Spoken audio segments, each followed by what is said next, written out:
Hello and welcome to the Sonic Cinema Podcast. My name is Brian Scuttle. Thank you for joining me at www.sonic-cinema.com, as well as the Sonic Cinema Podcast YouTube channel.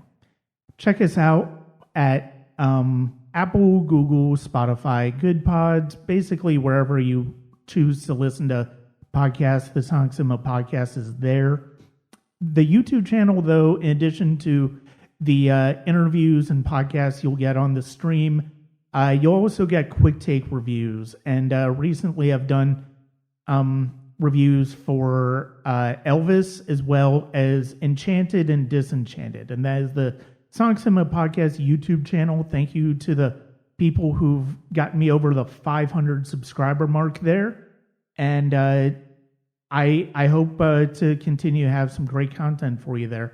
You can also check us out at patreon.com/Sonic Cinema. Right now, I started a series back in August called Leaving the Collection, and basically I'm looking at my collection and looking at movies that have kind of had their run in my collection, and I give them one last spin, and I do a video review and basically explain why it's leaving, and you can see that on patreon.com/Sonic Cinema. One last thing, check out my Bandcamp for the original score for Brian Ackley's Player PhD, which should be coming out this month. And the soundtrack is available, as well as all my other albums and EPs on Bandcamp. If you use the promo code New Beginnings up through New Year's Eve, you will get 15% off your order. That is Bandcamp, and I hope you check that out. So this is actually a discussion that's a long time coming, and it's actually a discussion that I'm kind of surprised I haven't really gotten to. If you know me, if you've followed Sonic Cinema, I've talked about this filmmaker several times before, whether it's in commentary form and print reviews of pretty much all of his movies at this point, as well as a couple of times on the podcast. But this is going to be the first major deep dive into him.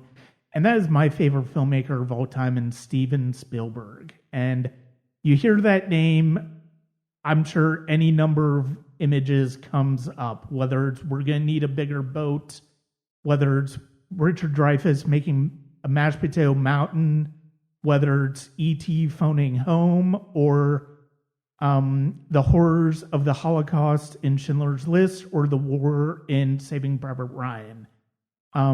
Join me to discuss Steven Spielberg are two previous guests on the podcast. First up, we have Danielle Solzman, and then we also have Darin Lundberg of NostalgiaCast. Thank you very much for joining me today. Thank you for having us on. Yeah, thank you for having me. It's great to be back. You both have been on before, so we don't necessarily need to go into too many introductions, but I would like to give you guys the opportunity to basically shout out what you guys are working on as far as your respective outlets. Danielle, ladies first. Okay, well, I mean, it's end of the year, so I am working on a lot of December anniversary reviews. In addition to that, it's my own awards, the Solzy Awards. First up will be documentaries, and then later this year will be the rest for narrative features. Where some outlets will run their awards before the last big films are screened, I wait until at least I see those films. I was actually going to ask about that. Yeah, I'm somebody who I know I always do my favorites of the year list on New Year's Eve. And then I usually wait until I start talking about the Oscars to get into my true top 10, because by that point, I feel most comfortable about what I have in my top 10. Yeah, I don't understand how releasing a top 10 list the 1st of December, when I know the vast majority of people in the entire world have not seen Avatar. I think Guillermo del Toro's the only one who probably has, based on his recent tweets about it. But I do know that the junket is taking place in London this weekend, and having seen a few film friends already post their photo with Jim Cameron, I'm assuming that they already saw the film. Yeah. Nice. I'm kind of surprised we haven't gotten our screening invite yet in Georgia. I would imagine it's probably coming this week since the movie comes out next week. But I'm curious to see what that's going to do to the end of the year, and I'm kind of curious what type of note that's going to end up on the end of the year as far as the box office goes. So, Darin, what do you have going on over at Nostalgia Cast? Well, unfortunately, I don't have any like top tens or awards because unlike you find people who are able to watch like a lot of like current movies, I spend a lot of my time in the past. So Nostalgia Cast, we just devote ourselves to movies that we grew up on, just trying to revisit, I guess, the good ones you want to call it. So right now, we're recording a 90s, we call it 90s Palooza. So it's a 90s retrospective as opposed to taking movies that we grew up on from the 80s or the 70s or anything like that. We're taking movies that defined us as movie people. So the 90s is when my podcasting pal Johnny and I, that's when we cut our teeth on all these movies and saw everything. And so we're just devoting our season to movies that we love and talking about movies that meant something to us or meant something to the conversation. So we're having a great time with guests and being able to chat with them about these movies. And so, yeah, that's what we're doing now. As we're recording this, we're releasing our 7th episode of season 4 tomorrow. I guess it's episode 68 in total episodes we have. But we'll be releasing our retrospective on That Thing You Do starting tomorrow as of this recording. So that's definitely one that we were excited to talk about. Yeah, I just rewatched that last year in preparation for my 1996 retrospective year, and it's such a fun movie. But I'm looking forward to the discussion that you and I and Johnny and inspire with the film that I brought onto that one, The Rainmaker. Right. That's going to be an interesting one, and I think it's going to be one that a lot of people haven't really thought about for a while. Right, but still very important as far as John Grisham being a 90s staple. Right, you had the Tom Clancy techno thrillers, you had the John Grisham legal thrillers, you had Tarantino, obviously. So yeah, it's definitely, even though The Rainmaker's not one that they talk about it, but that is still heavy in the rotation, 90s wise, I would say. That was 97, right? That was 97, yes. Yeah, I remember seeing that in theaters because that kicked off my purchasing of every single legal thriller by John Grisham, who then became one of my favorite authors, but he has since been surpassed by Brad Meltzer in the legal thriller department. Mm-hmm. Yeah. Well, and with that, let's go ahead and get started. It's funny because of the fact that it's like, I know for me personally that Steven Spielberg's always been a huge part of my movie watching, movie going life. I mean, you can't grow up in the late 70s, early 80s, and into the 90s and not have seen Jaws or the Indiana Jones movies or E.T. And, it's funny because of the fact that when I'm a bit weird, I'm a bit of a late bloomer when it comes to my love of films coming in. When I was a kid, I basically just watched movies because I enjoyed watching movies. But I didn't necessarily think about the filmmakers behind them. I didn't necessarily think about the film craft behind them. That came when I was a teenager. But Spielberg was certainly one with those films, with movies he produced like American Tail, like Goonies, that meant something to me. And we'll go ahead and start with Danielle. What were some of your early experiences with Spielberg as a film goer that made you really connect with him? Well, I mean, the first film that I recall seeing on the big screen was The Land Before Time. And I can't remember if I saw Fievel on the big screen or if I later saw that at home. Mm-hmm. But I mean, and then after that, you have to go to book Jurassic Park, especially Jurassic Park in '93. I saw that twice in theaters, then eventually got it on VHS. got the entire series on VHS, upgraded those to DVD, later upgraded them to 4K Blu-ray plus digital. But yeah, I mean, it all goes back to those dinosaur movies. Yeah. Darin, what about you? Well, my movie knowledge actually, I don't know. I don't know if it's hyperbole or not. It begins with Spielberg. I've said this quite a few times on our podcast. Spielberg was the first filmmaker that I learned his name. Jaws was the first movie that got me into movies. I remember watching it on video. I know I was born 2 years after the movie came out, but I don't know how I got it watched it on video. I know my mom, again, I grew up a single kid, and so it was just my mom taking care of me all on her own, didn't have any brothers and sisters. So when she would go out and work, she would just leave me with movies. But the first movie I remember becoming obsessed with Jaws, because I have obviously that primal fear of being eaten alive, not being able to swim, that kind of thing. So when I watched Jaws, it just fascinated me. I couldn't figure out why this thing that was in front of my eyes scared me so much, involved me so much. I didn't know why I identified so much with the Brody character, being afraid of the water, being afraid of eaten alive, unlike the Hooper or Quint characters who had faced that before. So I studied everything. I said, where did they make the shark? Who was this guy? Spielberg was the first name that I learned movie-wise, because I couldn't figure out why this guy had enraptured me so much. And so I learned, the Jaws log, the Gottlieb book, that became like a Bible. My mom would take me to book nooks and book fairs, and I would just collect Jaws, the novel, eventually. Even though I don't really like the novel, I would still collect it because it was connected to the movie. And so I still have somewhere like 20 copies of Jaws, some with different covers, some of the same colored covers. I was just obsessed. And so that's where I don't remember any movie before Jaws. That's the first movie that I remember. I know everything about it to the point where it came out in Blu-ray, and I can see the ripples in the water. I remember telling my wife that. I can see the ripples in the water over here. That's how obsessed that's how new it was to be seeing, like I knew every frame that well.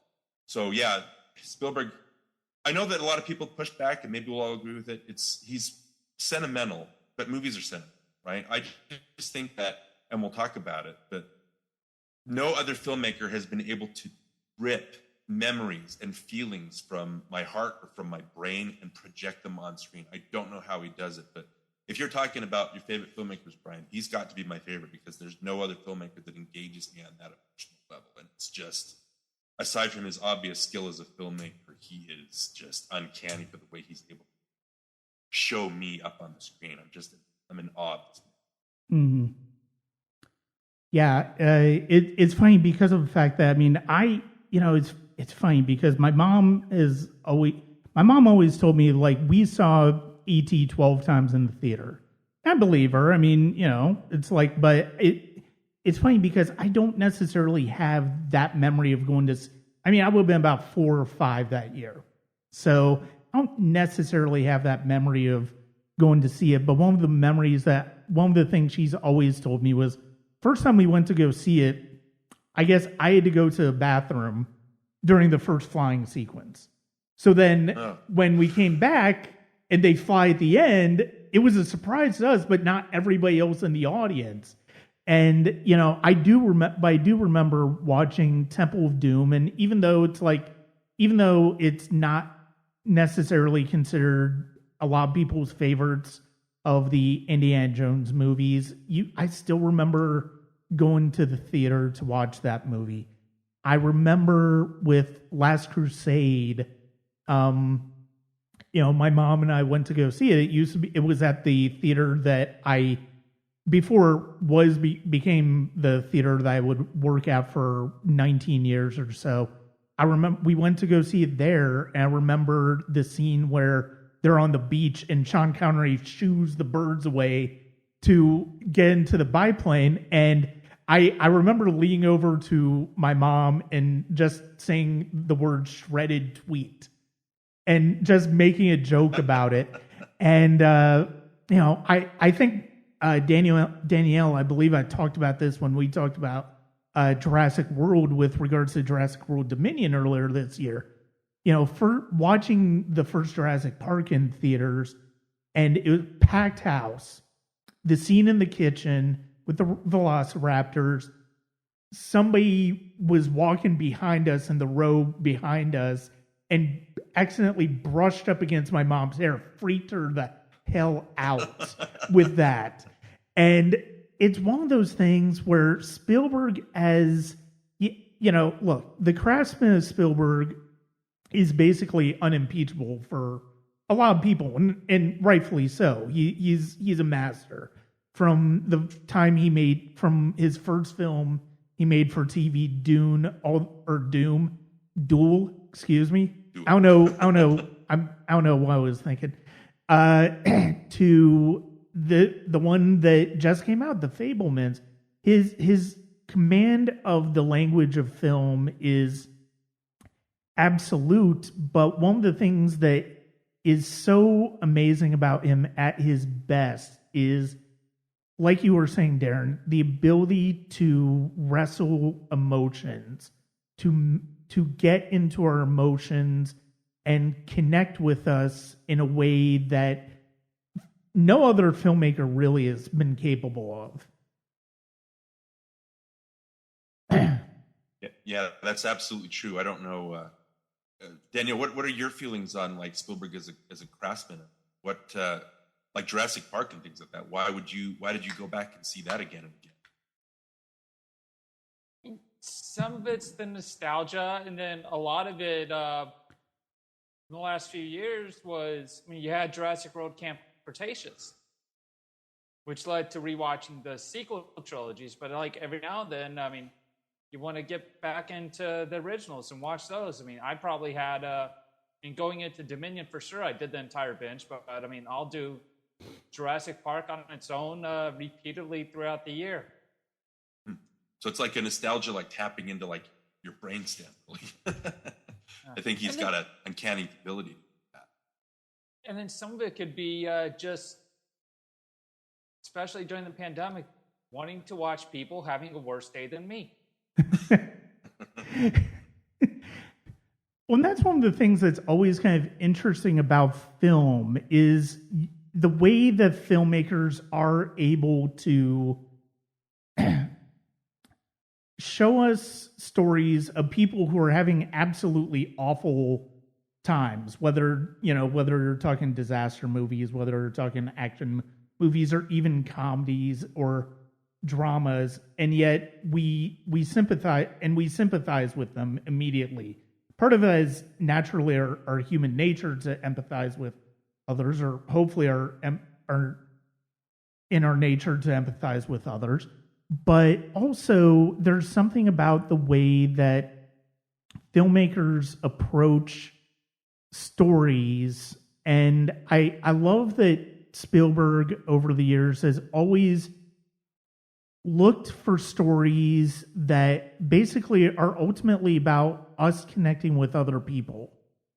And, even something like Jurassic Park does that. Certainly E.T. is about that. Lincoln is about that. Jaws is about that. Even Close Encounters. Yeah, Terminal, yeah. Yeah. And the Terminal is a wonderful example of that, and it's an underrated one. It's certainly not one of the best Spielbergs, but it's one that I do think gets a short that doesn't get enough love. And I think what Tom Hanks does in that movie is just absolutely delightful. And in particular, the ending of that movie is always worked for me. One of the things that I've been fascinated in when it comes to Spielberg is the transition we've seen him in since he made Schindler's List. He's certainly made fewer and fewer escapist movies over the years. Kingdom of the Crystal Skull, Lost World, BFG, Adventures of Tintin. There's really not much else that could be like truly escapist. Like a little bit of everything else is relatively serious, whether it comes to the themes or the ways he approaches it. And as people who've grown up with Spielberg like me, what has it been for you to, and Danielle, we'll start with you. What's it been with you? With you, is you've continued to watch Spielberg over the years and seen him evolve as a storyteller. I mean, watching them, like, they're the typical tropes that you expect from a Spielberg film, especially in the large majority of his films. I mean, you've got the broken families, you've got, let's see, broken family. I mean, yeah, I mean, you've got broken families in a lot of them. Yeah. Yeah, I mean, it's brutally cold in Chicago this weekend. I mean, I'm burning calories just to stay warm. But I mean, you also have this thing where he does a fun film, then he does a serious film, then he goes back to another fun film, or it could be a few serious films and then another fun film. And like, he did, while he was editing Jurassic Park, he was also shooting Schindler's List, where he had Robin Williams calling in just to lighten the mood a bit. Saving Private Ryan was after The Lost Road, which was another fun film, and then Saving Private Ryan's a more serious film. And then once you get into the 2000s, in response to 9/11, like, you've got Minority Report, you've got War of the Worlds, you've got Munich. I mean, you want to talk about fun films in those? I mean, The Terminal is a comedy, but I mean, it's also one of those that could be seen as a response to 9/11. I mean, you've got this guy who's pretty much not able to go home, but he can't really travel throughout the United States because of his visa. Yeah. It feels like there's a lesser output as you get into the 2010s. But maybe that's because I've basically erased Ready Player One from my mind. Well, it's funny that you mentioned Schindler's List. I know the thing with Spielberg is right out of the gate, he was doing, like you said, those escapist movies. Again, he had an uncanny way of tapping into what people wanted to see on the screen. You got, what was that? You got Jaws, you got Close Encounters, you got Skipping 1941, you got Raiders of the Lost Ark, you got E.T., you got Temple of Doom, you got, and then him producing like Back to the Future. So he had I think he had his finger on the pulse of what everybody wanted to be entertained by. And again, he was so good at tapping in what a certain generation wanted to see from movies. But there comes a point when you're a filmmaker where, yeah, you've had the blockbusters, but people don't take you seriously as a filmmaker because you're just making the popcorn entertainment, right? And I know he tried to chase that with Empire of the Sun and The Color Purple, and that didn't really work for him, even though those are, admirable movies, admirable attempts at being that adult filmmaker.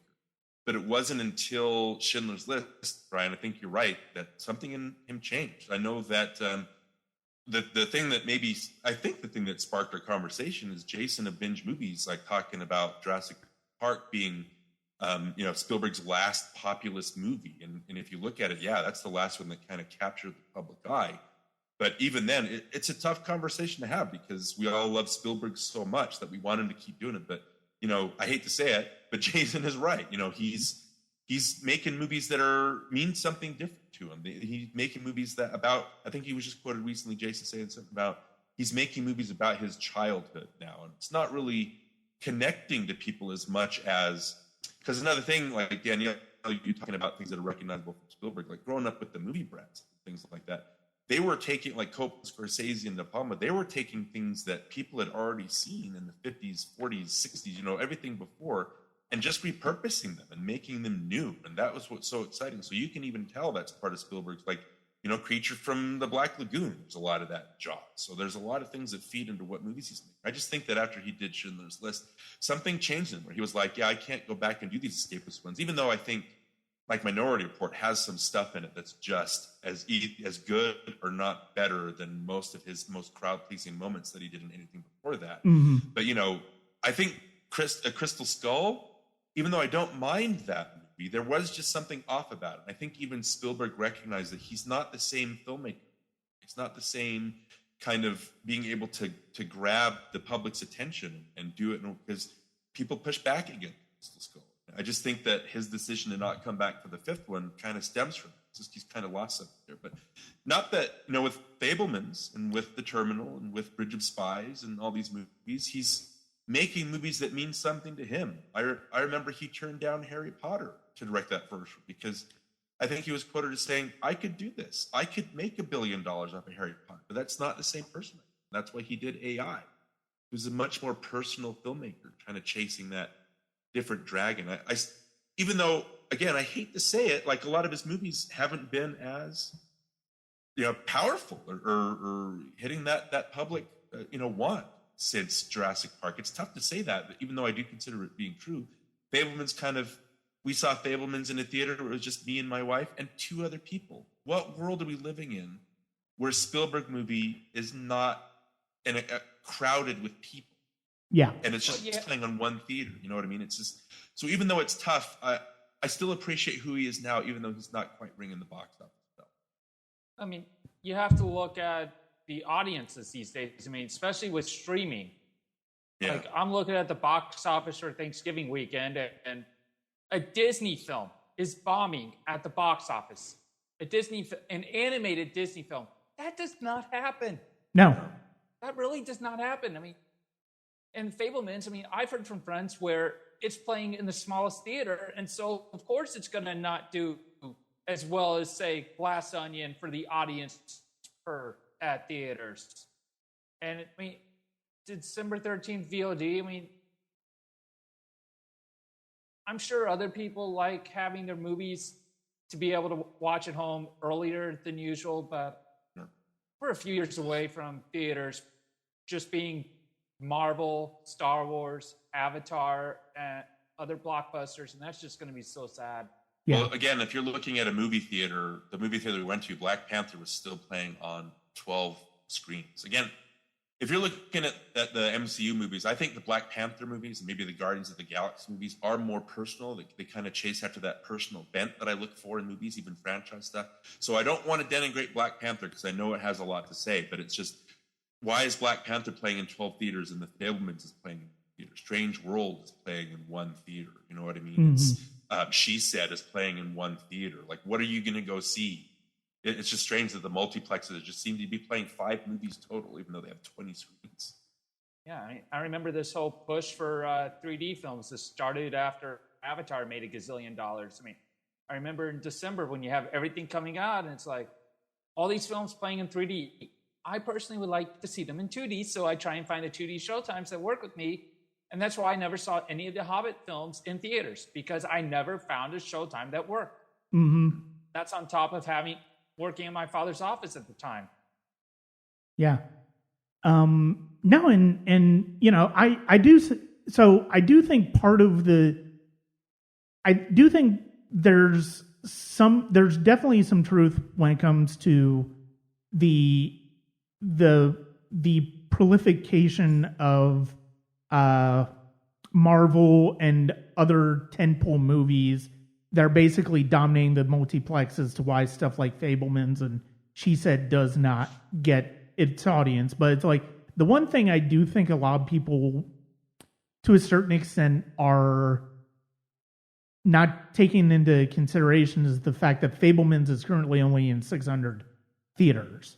We're in the United States and North America. And so whatever, and the fact that it's coming out on the 13th on VOD is disheartening, to say the least. I was really hoping they would expand it, at least. Because I know when I saw it at my screening, which was a combination of press and general audience, the audience was into it. The audience liked it. So it's like, you can tell there's still an audience for these movies, and there are still movies that connect with audiences. And, but the fact that you are more likely just going to see movies like Black Panther in the vast majority of screens is, and again, I love the Black Panther movies. I'm nominally a fan of the Marvel Cinematic Universe. But at the same time, it's like, when you have that in like half the screens, you're basically just kind of, you're kind of giving, you kind of see studios kind of giving up on trying to push stuff theatrically. And it's a shame, because of the fact that I do think there's still room for I do think there's still room for Spielberg, and it's like, you know, there are going to be people who see Fabelmans on VOD who love the movie, and it's like, oh, well, why didn't I get to see this in theaters? And it's like, well, that's a good question. But, because, I mean, the same thing happened with West Side Story last year. But West Side also had same problem that Nightmare Alley had. It was going up against the surge of Omicron. Yeah. So audiences were not really going to theaters at that time. It made some money, but I mean, it's definitely one of the lowest performing movies of Spielberg's at least last 10 years, if not more. Oh, yeah, definitely. And I don't think that's a fault of the movie either. I mean, regardless of I think West Side Story, a lot of people had a problem vibing with that because it's a tough musical. It doesn't exist to make you feel good about yourself. It confronts a lot of things. But West Side Story, I would argue, is just, if not more, exciting from a filmmaking perspective. He's just applying that same blockbuster mentality to a musical form. It's the same thing that he applies to the Indiana Jones movies. It's just in a musical.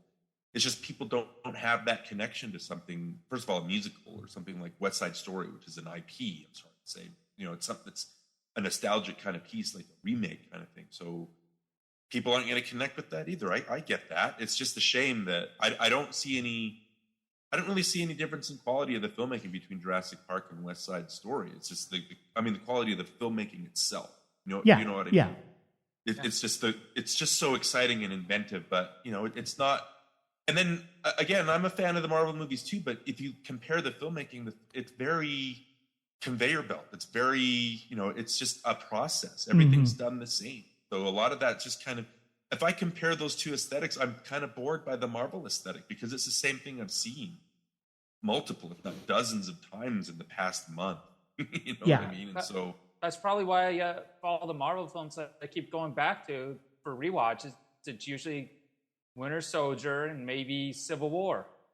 Because Winter Soldier was just so different from the rest of them because the Russo brothers brought that 70s vibe, that 70s political thriller.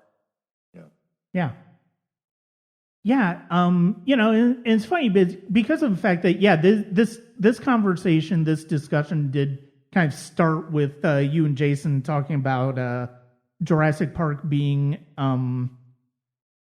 his last populist movie. I mean, the thing I would say counter to a certain extent, yes, I agree with you, but I would counter that by saying I think he's still nominally a populist filmmaker in the way he approaches each subject. Yeah. But it's just that Jurassic Park was the last time that he was the biggest brand in Hollywood. And I mean, The Lost World did well. He's had hits after Jurassic Park, but they never were on the level of what Jurassic Park or E.T. was. And but I do think he still very much has that feeling of wanting to connect with as wide an audience as he can. But the stories are more serious. The stories are definitely more serious. And I do think to a certain extent, he's somebody who, to a certain extent, sometimes for better, sometimes for worse, there's kind of, he's one of those people who's kind of seen the writing on the wall when it comes to certain films blowing up and certain films, going by the wayside. And I do think part of the reason of his shift over the past 30 years is it's him, because of the fact that he wants to tell different types of stories. He wants to tell more personal stories. But I also think that, can you ever really see, even though he's the director of Jurassic Park and the Indiana Jones movies, can you ever see him doing something like a Marvel movie or a Lord of the Rings? Or, I mean, yes, he was talked about for Harry Potter, but I know part of the reason he didn't do that is because of the fact that the author did not, they wanted an all-British cast. They didn't, and he wanted to work with Danielle Solzman. That led to AI, and so it's one of those things where it's like I do think he still is chasing that big audience, but the problem is the audience is not as big as it used to be. It's too fractured. Yeah. Yeah. Plus the cost of theater tickets these days, which is another reason why people are just waiting to watch them at home. I mean, especially during the pandemic, like audiences are now being trained that a film is going to arrive on a streaming service around 30, 45 days after its initial release. Yeah. Yeah, and you don't... bad. I mean, I can't help but feel bad for the animators at Disney, at Pixar, and others that their films are not getting seen on the big screen. They are getting seen on the smaller screen. Yeah. No, and it's ridiculous. It truly is. I mean, we're long past the time where it was 6 years before E.T. hit VHS, or 1 year until Jurassic Park hit VHS. You know, and it's one of those things where it's like that is seeing that era change is, you know, like everything else when, you know, I mean, and we talked about it a little bit when we talked about nostalgia on your podcast, Darren. It's like the whole idea of having these memories of childhood and having these memories of growing up a certain way and then seeing the way it shifts. And you definitely see that with the urgency with which people take in Spielberg's work, as well as the way they end up seeing Spielberg's work.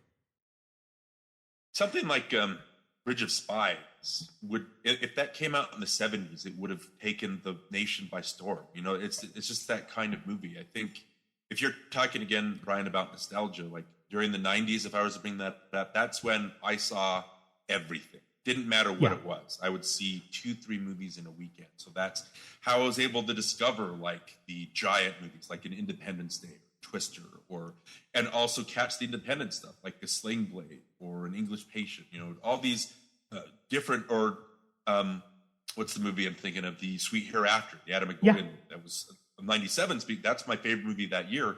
If that had come out today, that would have been straight to streaming. It would be hard to try to find a copy of it. Again, I think that the way audiences are geared today, and I think maybe COVID, Omicron, all tied into that. If you're going to go out to see a movie, you're going to go out and see something that's a giant, that you're going to get your money's worth, right?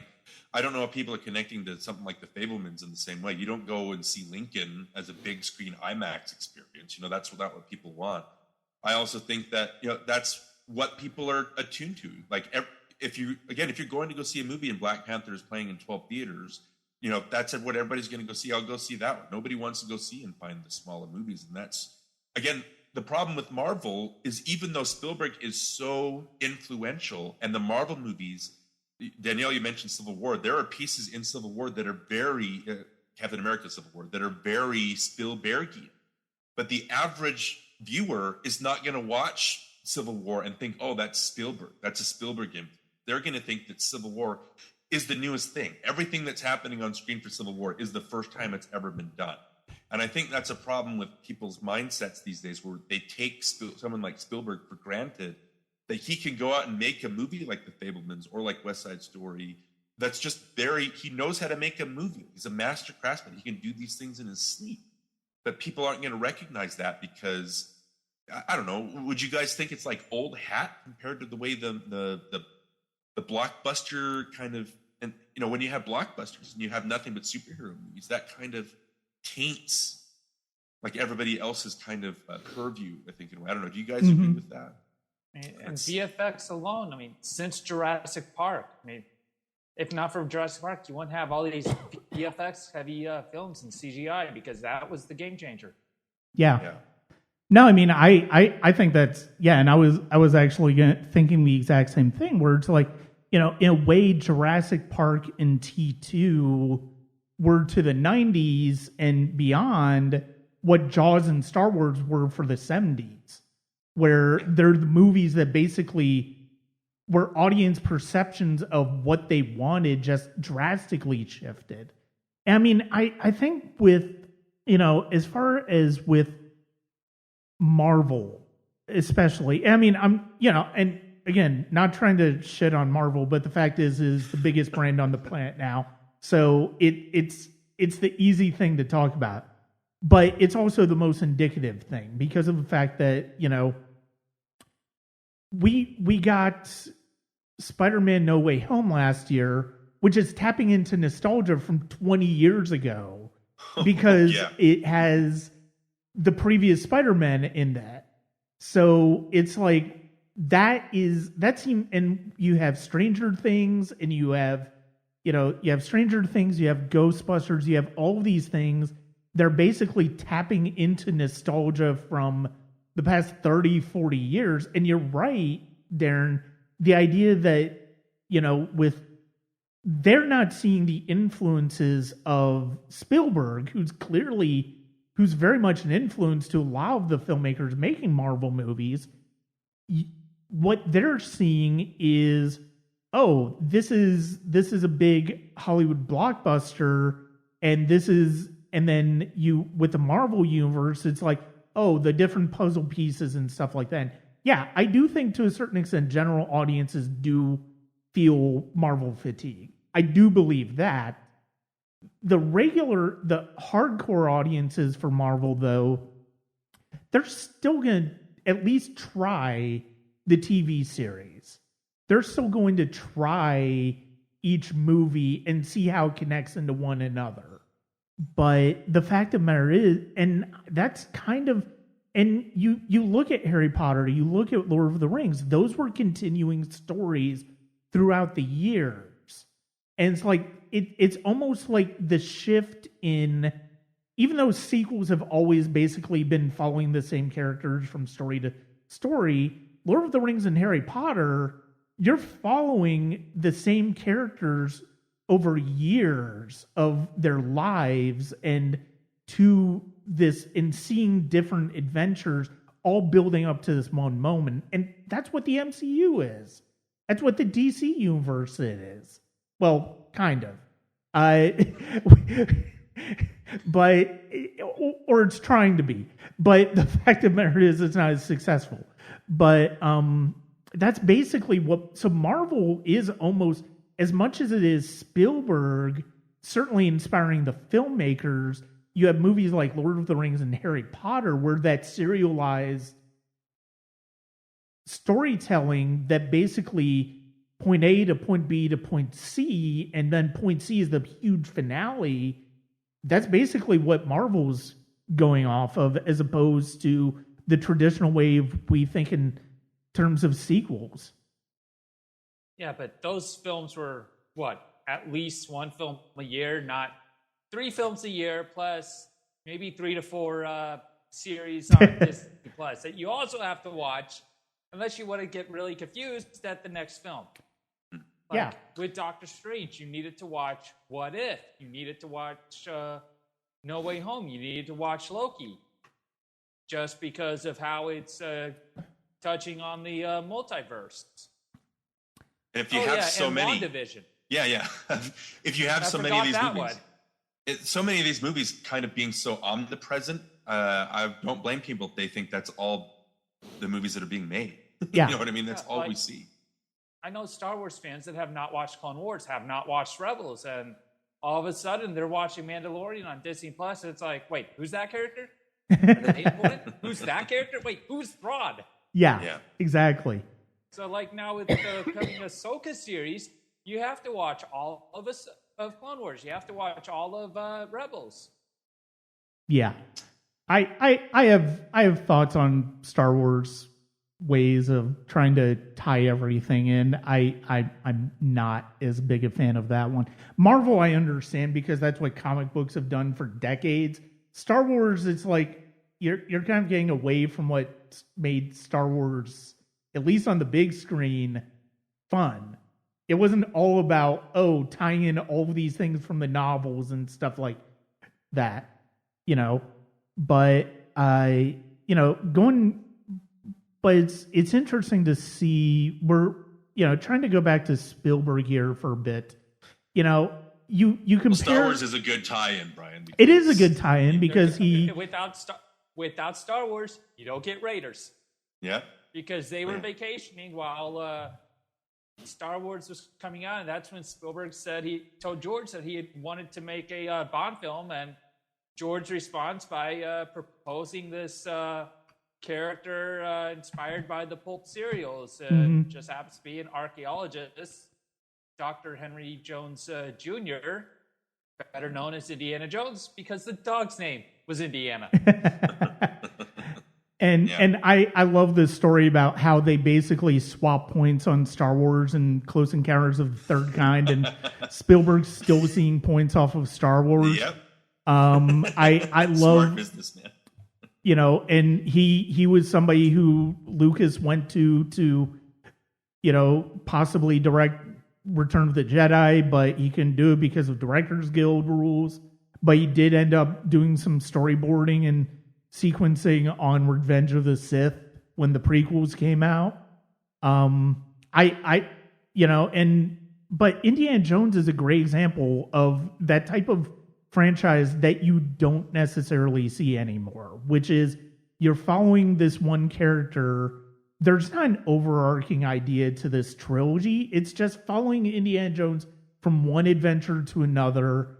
The Nazis are the same villains in Raiders and Last Crusade, and apparently in Dial of Destiny.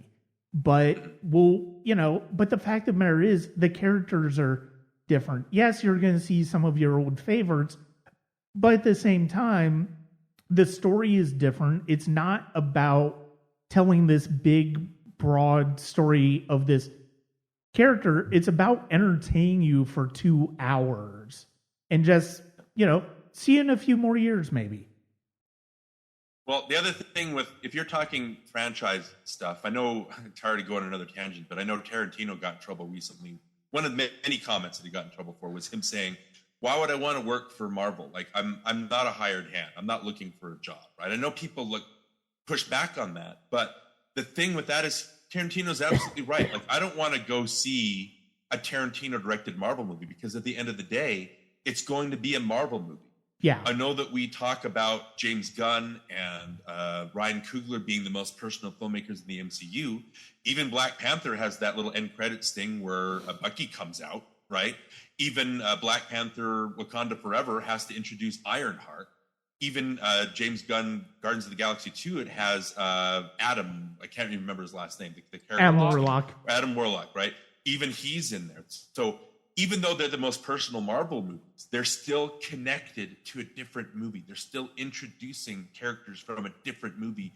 10% of that movie, and again, Black Panther, we can even go back and apply to that with I know everybody pushes back against that last fight between T'Challa and Killmonger, but that's Feige. That's his stamp coming into it and saying, no, I want to have my stamp. And so Ryan Coogler, his personality kind of slips from that because it has to appease the Marvel machine.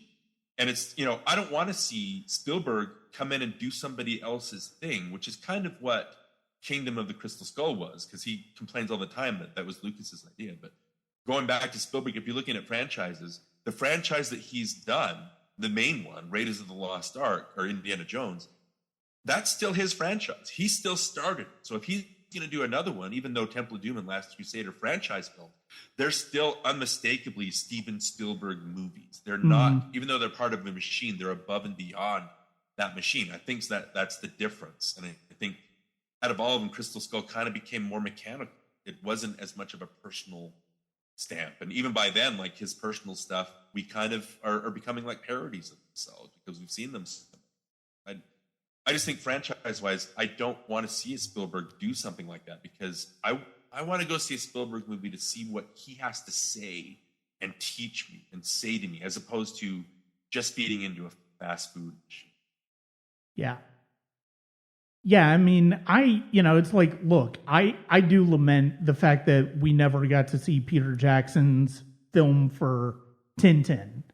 But I love that Spielberg and Jackson had this collaboration on the first one where you see Spielberg working on a completely different level as an adventure filmmaker where he has on the one hand he has more control than he's ever had on an adventure film because he can imagine it's possible because of the computer and the animation. But on the other hand, he's letting himself he's letting himself be hamstrung by the fact that he's not shooting it in live action the way he would back with Rares of the Lost Ark. And the way that he was able to adapt to that is brilliant. And yeah, I mean, Crystal Skull, look, I enjoy Crystal Skull. It's a fun movie, but not terrible. No, it's fine. And there are some moments that definitely feel like the original trilogy of the Indiana Jones trilogy. But, I think part of the issue with Crystal Skull was also like how I think you can kind of see them wrestling with this question of, well, how do we use some of the technology we have now that we didn't have making Rares of Lost Ark through Last Crusade? How do we employ that with Crystal Skull? Plus, it just took so freaking long for them to make Crystal Skull. It took like 19 years. And, if they'd gotten to it in the 90s, it wouldn't have been the same thing. And, you always kind of wonder about that as well. Well, I mean, they still shot practical on camera. Mm-hmm. Yeah. Yeah, I don't know if there's a different kind of sheen maybe to it because it's Kaminsky as opposed to Slocum or somebody working on Crystal Skull. I do think it relied maybe a little too much on CG monkeys. I don't know. Yeah. There was practical stuff, and yeah, Brian, like you said, there is a lot of things in there that are reminiscent of old Spielberg, like his glory days. But I don't know. It's just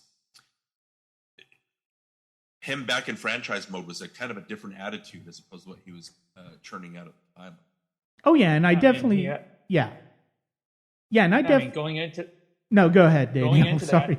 Going into that, you had AI, Minority Report, Catch Me If You Can, Terminal, War of the Worlds, Munich.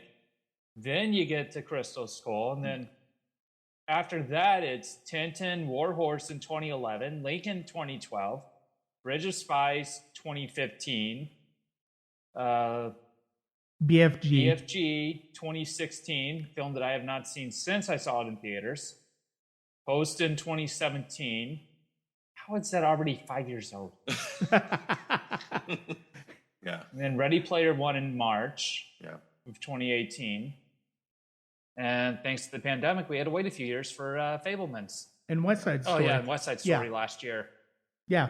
Yeah, I mean, when I own it on digital and not physical, I mean, it's hard to remember its place in the timeline. Mm-hmm. Yeah. Well, and especially because of the fact that in the past decade, he really has leaned in, with the exception of Tintin and Ready Player One, he really has just gone almost entirely in on serious filmmaking and serious subjects for his filmmaking, whether it's something like Bridge of Spies or The Post or War Horse or then West Side Story and Fabelmans, and I think that is, in that way, I do kind of see where Jason is coming from when he says he's not really a populist filmmaker anymore. But at the same time, you look at those movies and you still see this is a Spielberg approach to those stories.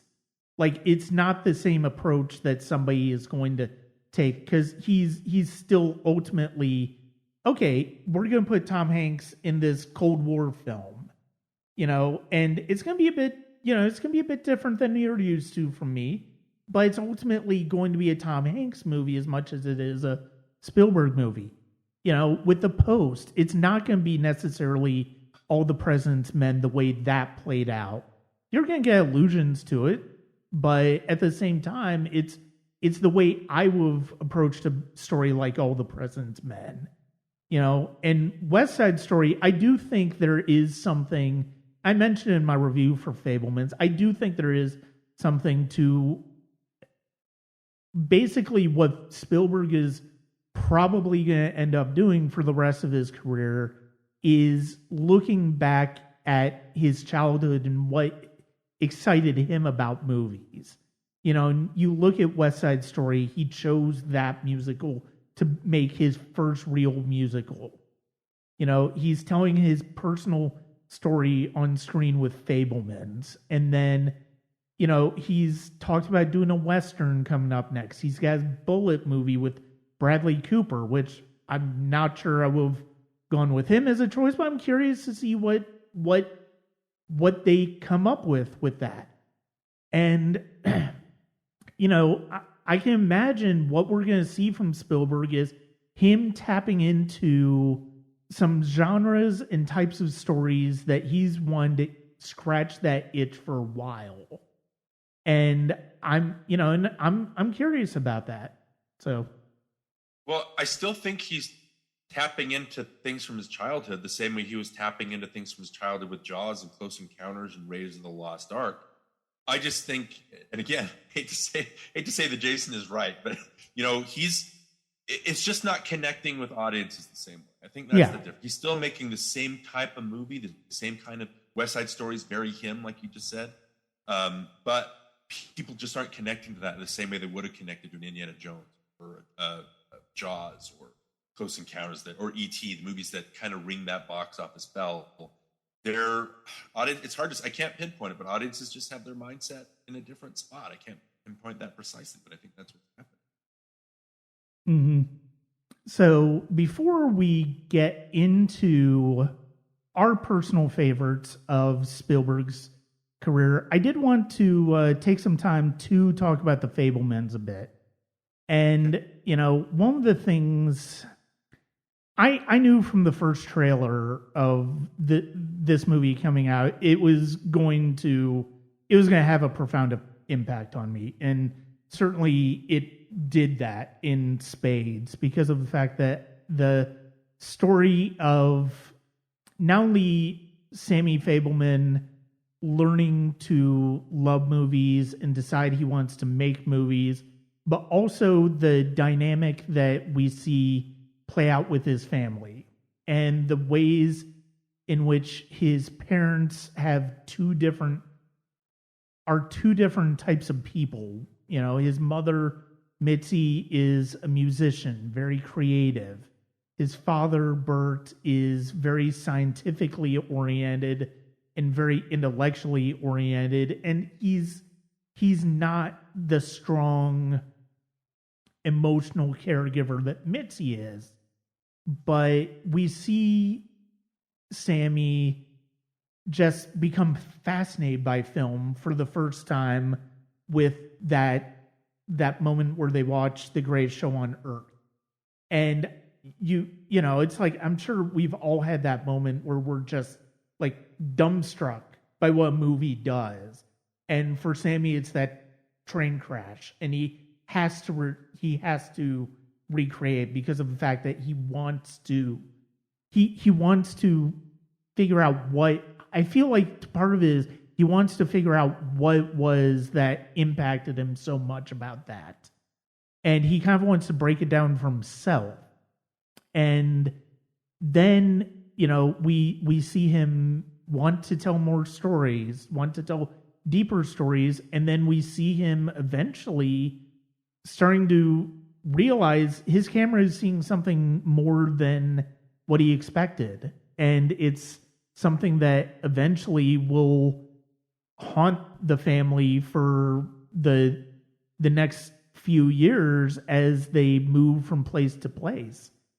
And this was a movie that I absolutely adored this movie. I was all the way on board with it. We'll start with Danielle because she was fortunate enough to be at the world premiere of this movie in Toronto. In something she knows how jealous I am of her. Yeah, she knows. I'm not jealous at all. You know, at all. Not jealous at all. But we'll start with Danielle. And first of all, we haven't really talked about it, but what was the feeling like not only being in the room with Spielberg watching that film, but what was the audience like watching that film?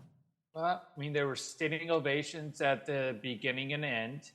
I mean, it was surreal. I mean, I had to rush out of Glass Onion almost as soon as the Q&A started because, one, I had to go to the restroom, and two, I needed to get back in line for Fabelmans because they clear out the house before the next film begins.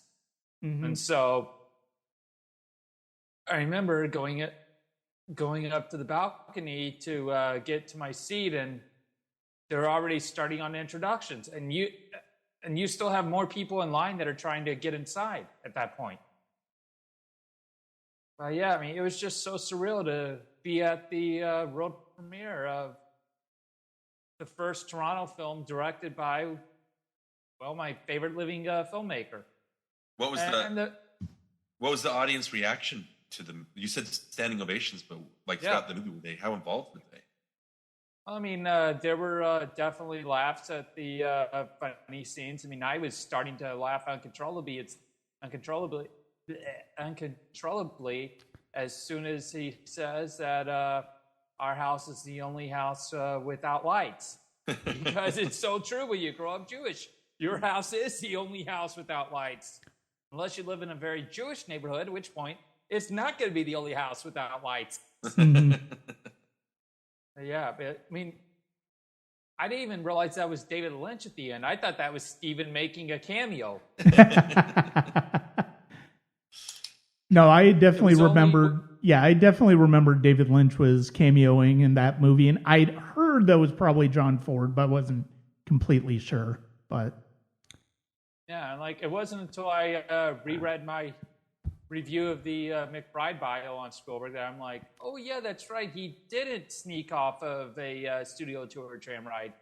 He actually had an appointment. I mean, that was one of those things that was like myth, but I mean, so much of the film is based on Spielberg's life. Although I was reading recently that the Christian girlfriend was actually fictional. And of course, that may have been some people not remembering a girlfriend. I don't know. But I mean, either way, like you had to have some drama other than being picked on in high school because of being Jewish. Yeah. And it's so sad that is just as timely now as it was as when he was in high school. Yeah.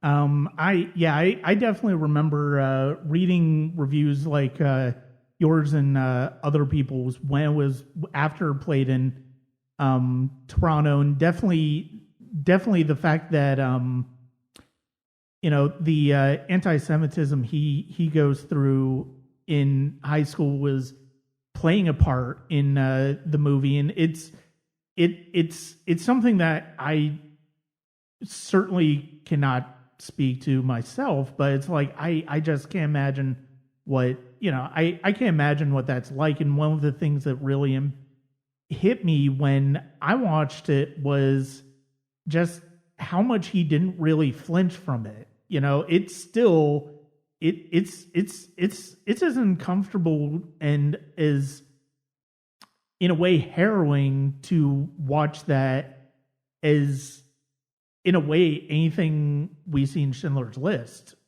when it comes to the ways that the Jewish people are dehumanized by bigots. And it's just really it's something that really does land with you pretty hard, and it's one of those things that he is able to do that, I think, in a way that is able to make somebody like me who hasn't gone through that really feel that in a way that is intense, but also, for lack of a better word, accessible.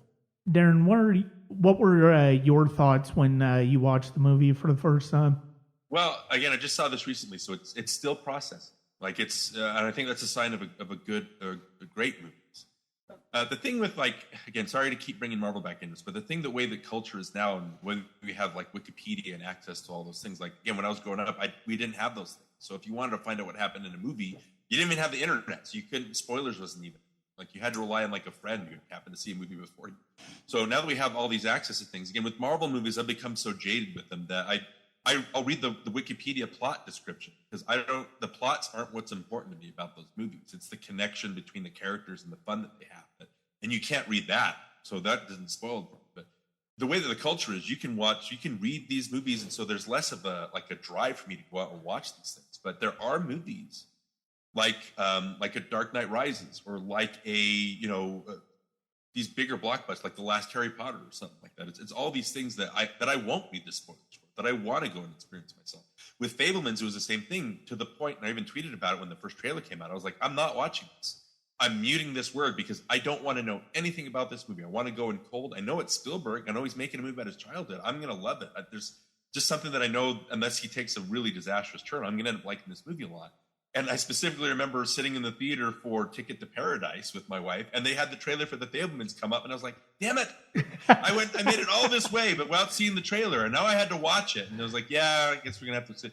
But again, Fabelmans is a movie that I had to go out and see, and I purposely didn't read anything about it. I didn't want to know the plot because I wanted to be surprised by it and involved in it because, again, Spielberg is that filmmaker. And I talk about this with Jaws all the time, like I said. So it's not like I'm just coming with this out of the blue, but from the very first frames, when Mitzi's trying to figure out why does he need to film these things, and she says he needs to control it, and I almost started crying in the theater. So I was like, there's another connection to Spielberg because that's the same way that I watched Jaws. That's the same way that I fell in love with movies. His greatest show on earth is Jaws' greatest show on earth. It's equated to that because that's what fascinated him with.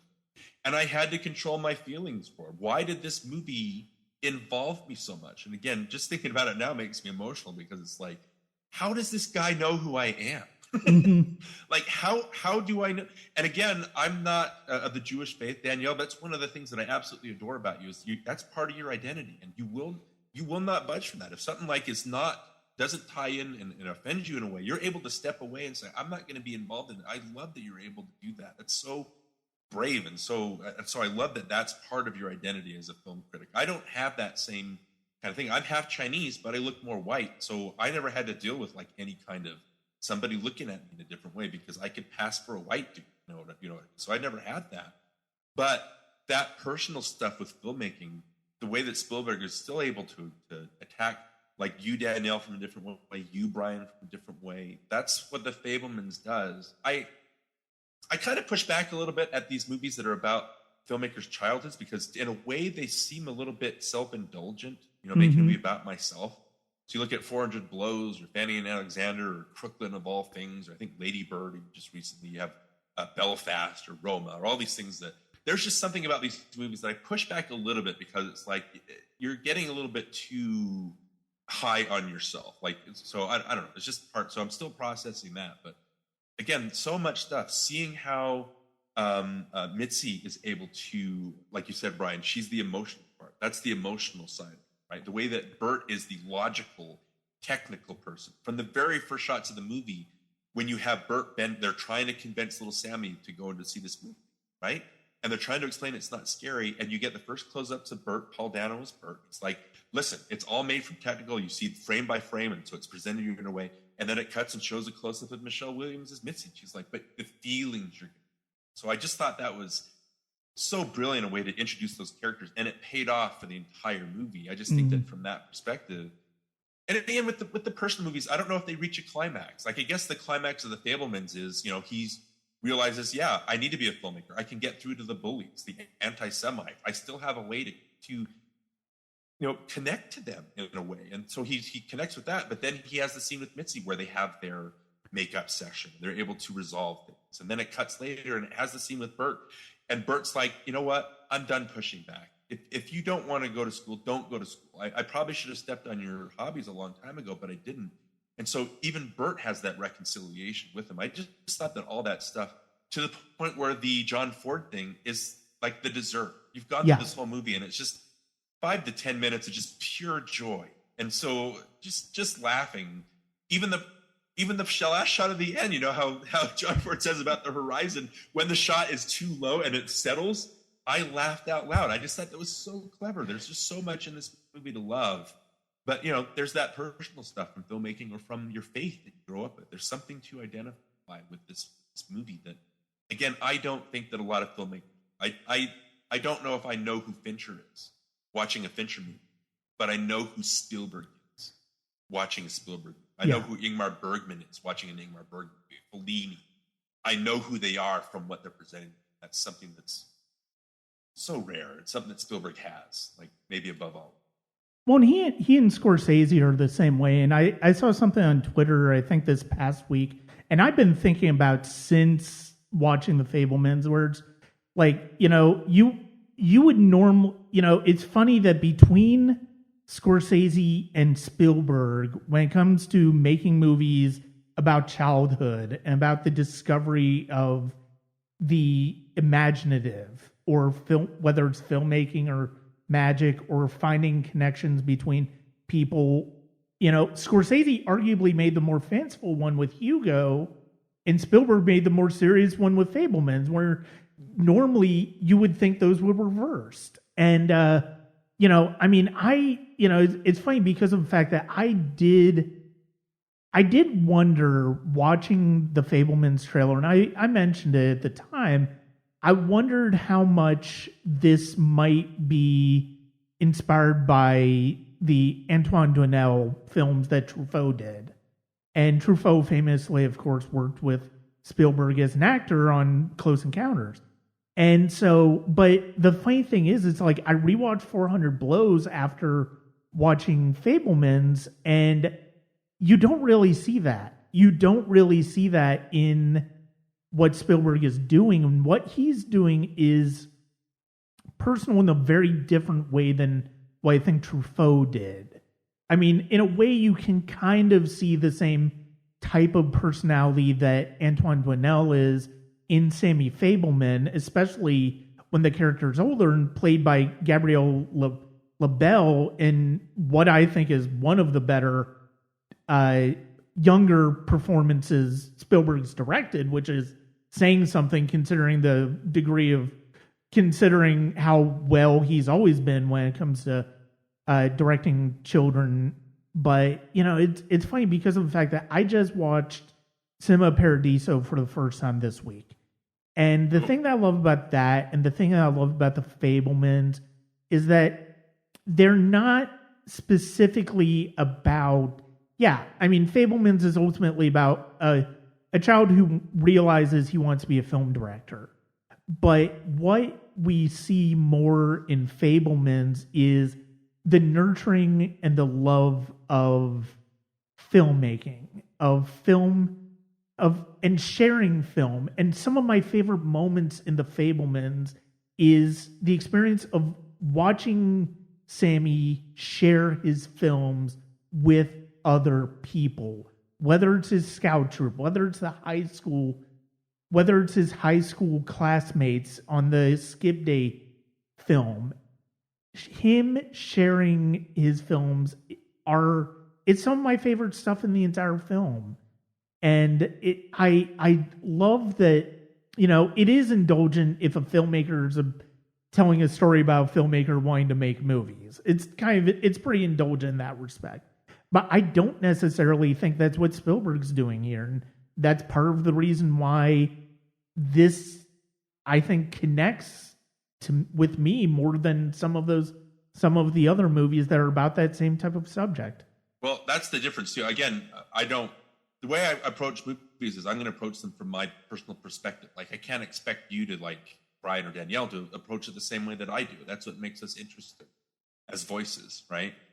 The Fabelman stuff, it's self-indulgent. That's why I push back a little bit, but it does have that wider context. I love the different ways in the movie that it shows the different effect that movies have on people, right? To the point where he shows his mom the shots of her cheating, you know, emotionally, physically, whatever, with Benny.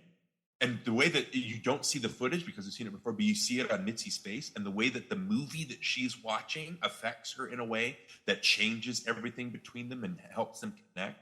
The way that he shows, what was the name of the bully?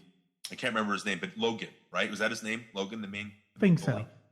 so. the way that he's able to connect, and I love that scene where Logan comes out and is like, why did you do this? I've treated you like shit this whole time, and you made me look like a god. Like, why would you do that? And Stanley's like, I don't know, man. It's just the way that I do it. I don't know why I did it. I just do, and it comes out.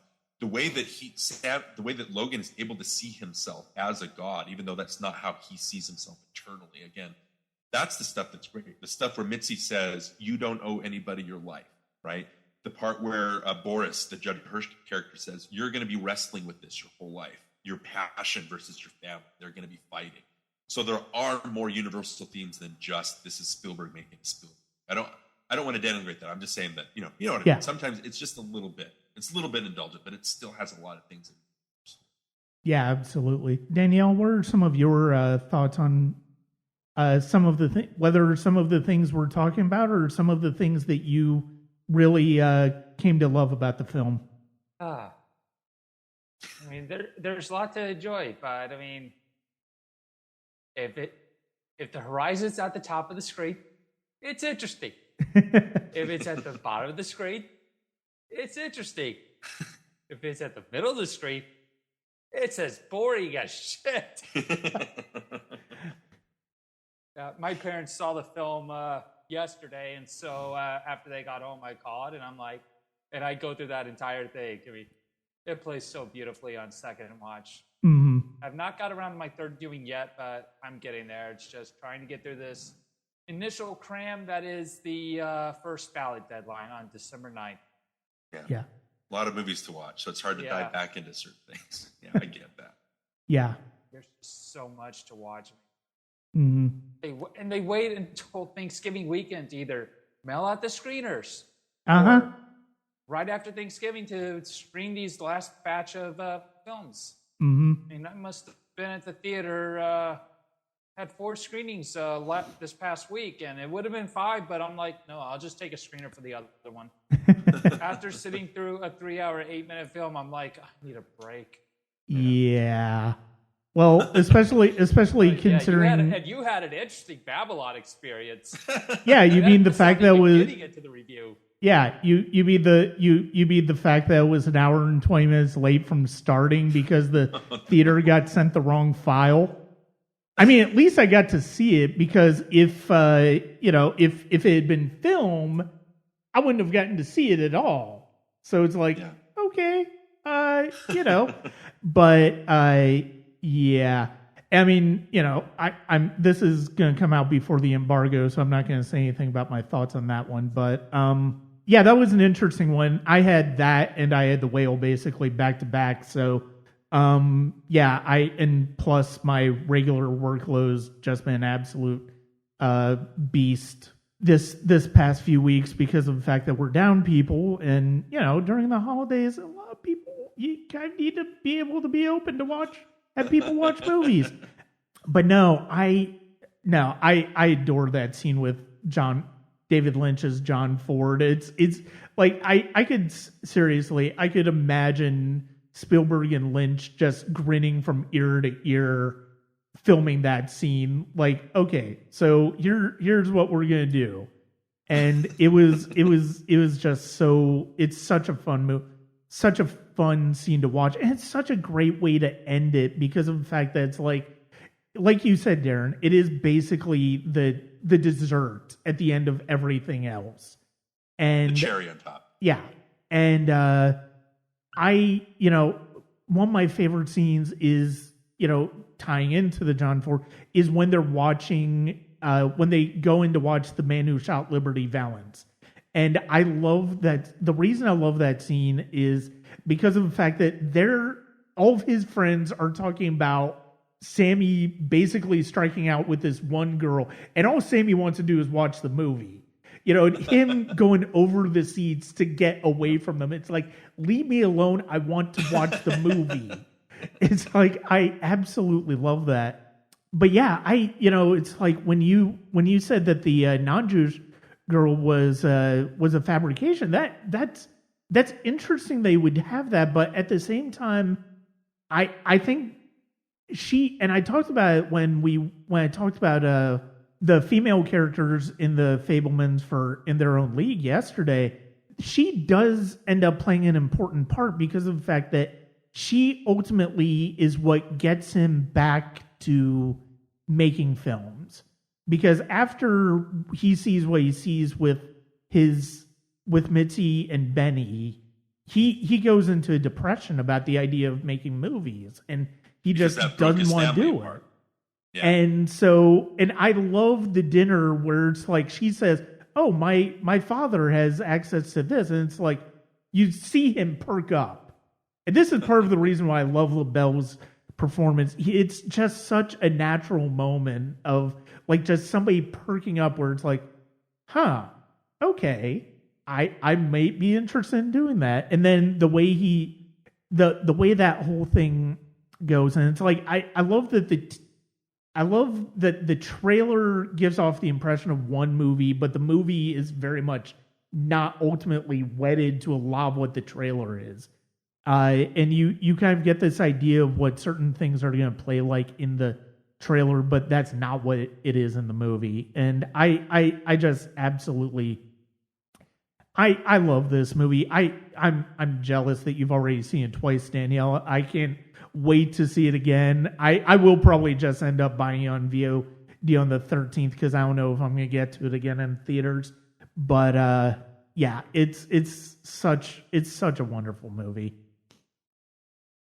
Yeah, I'll wait for physical media or digital copy whenever they send out review codes, whichever comes first. Mm-hmm.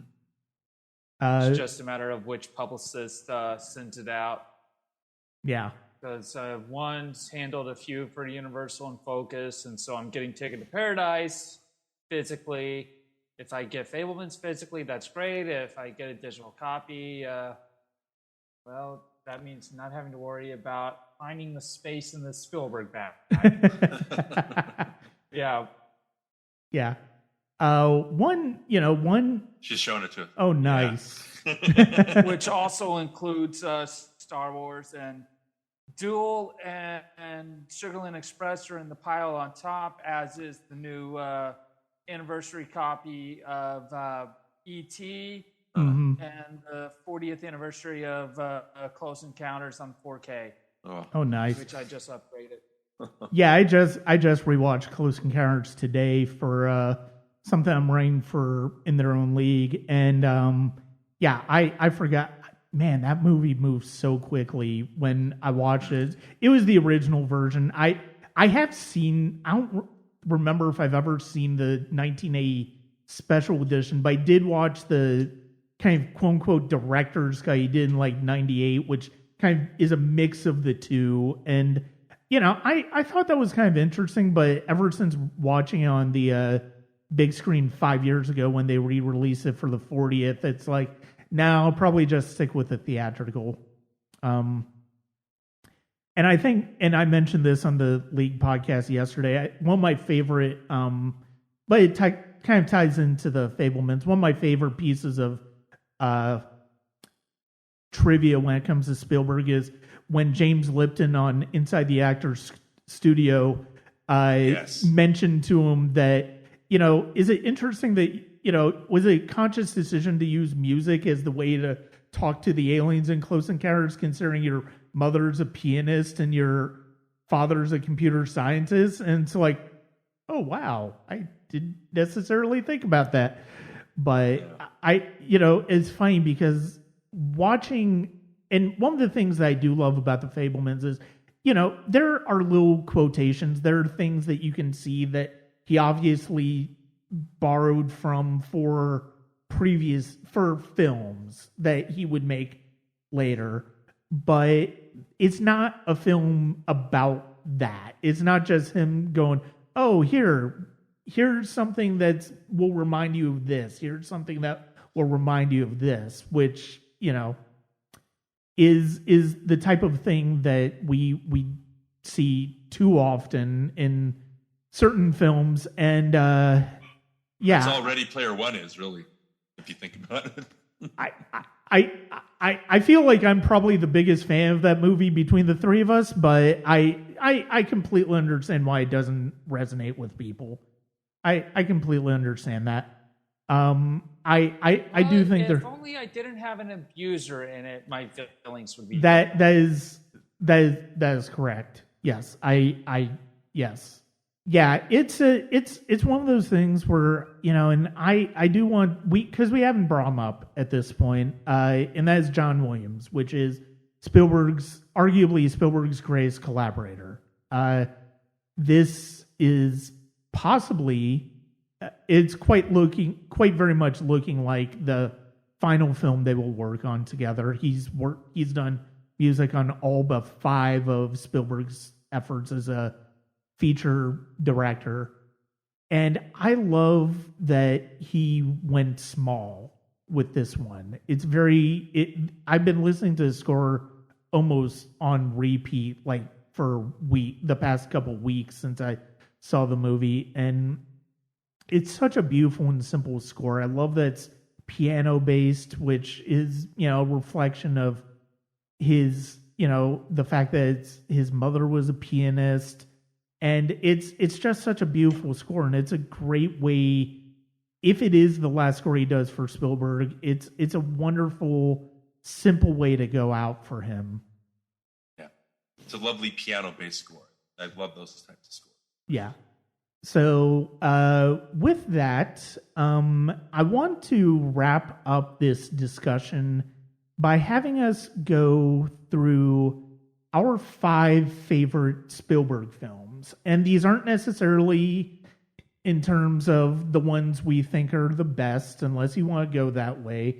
These are the ones that probably, I would say, connect with us or have connected with us either more than we necessarily expected or more than anything else. I mean, I think there's certainly a wealth of movies here to cover, and I have a feeling between the 3 of us, we're going to go over quite a bit of his filmography. So I'd like to start with our 5th choices, and I'd like to start with Danielle. What would you say is your 5th favorite Spielberg movie? Jaws.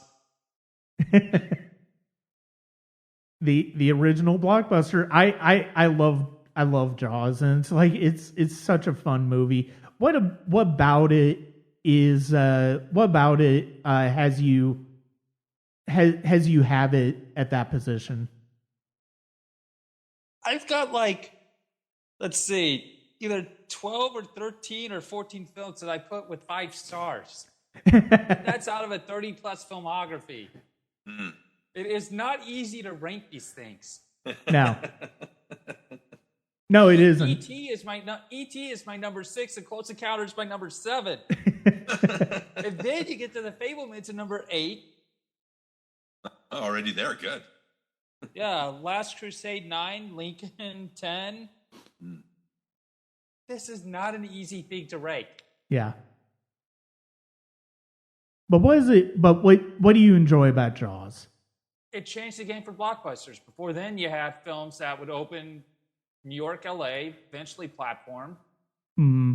But I mean, it really changed the game. And then George Lucas would change it again a few years later with Star Wars. And then you get to Jurassic Park in '93, and filmmaking would never be the same. Mm-hmm. Yeah. I love Jaws. It's not in my top 5, but it's like especially when you have Brody, Hooper, and Quint on the Orca, it's like that stretch of film it's such a great slow burn of suspense because of the fact that you just don't necessarily know when the shark is coming. And the fact that John Williams made that shark terrifying with just a handful of notes, it is filmmaking of the highest order. Darin, what is your number 5? Well, just to preface like you're talking about what we think is our favorites versus the best. Like I arranged them according to again, my number 1. There's going to be arguments that it might be one of his worst. Like the arguments can be made. Whenever I organize lists, I have to organize them from a personal perspective, how they affect me the most. So yeah. My top 3 definitely tie into making me who I am, but it's also fascinating watching movies that are extremely personal to him and then just feeding off of that. So for number 5, I've got Schindler's List. Not because, you've got his populist movies like we talked about. I just think that, again, this is the movie that he still applied that blockbuster mentality to this movie about like World War II and concentration camps.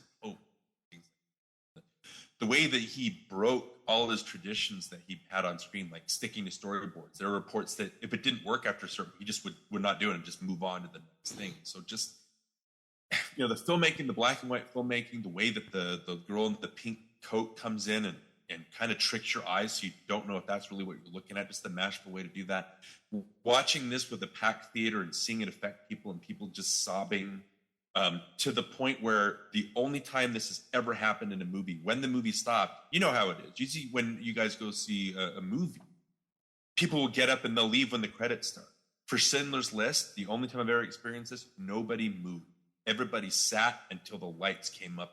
And I think it's because the movie affected them that much. I've never seen that before. I've never seen it since.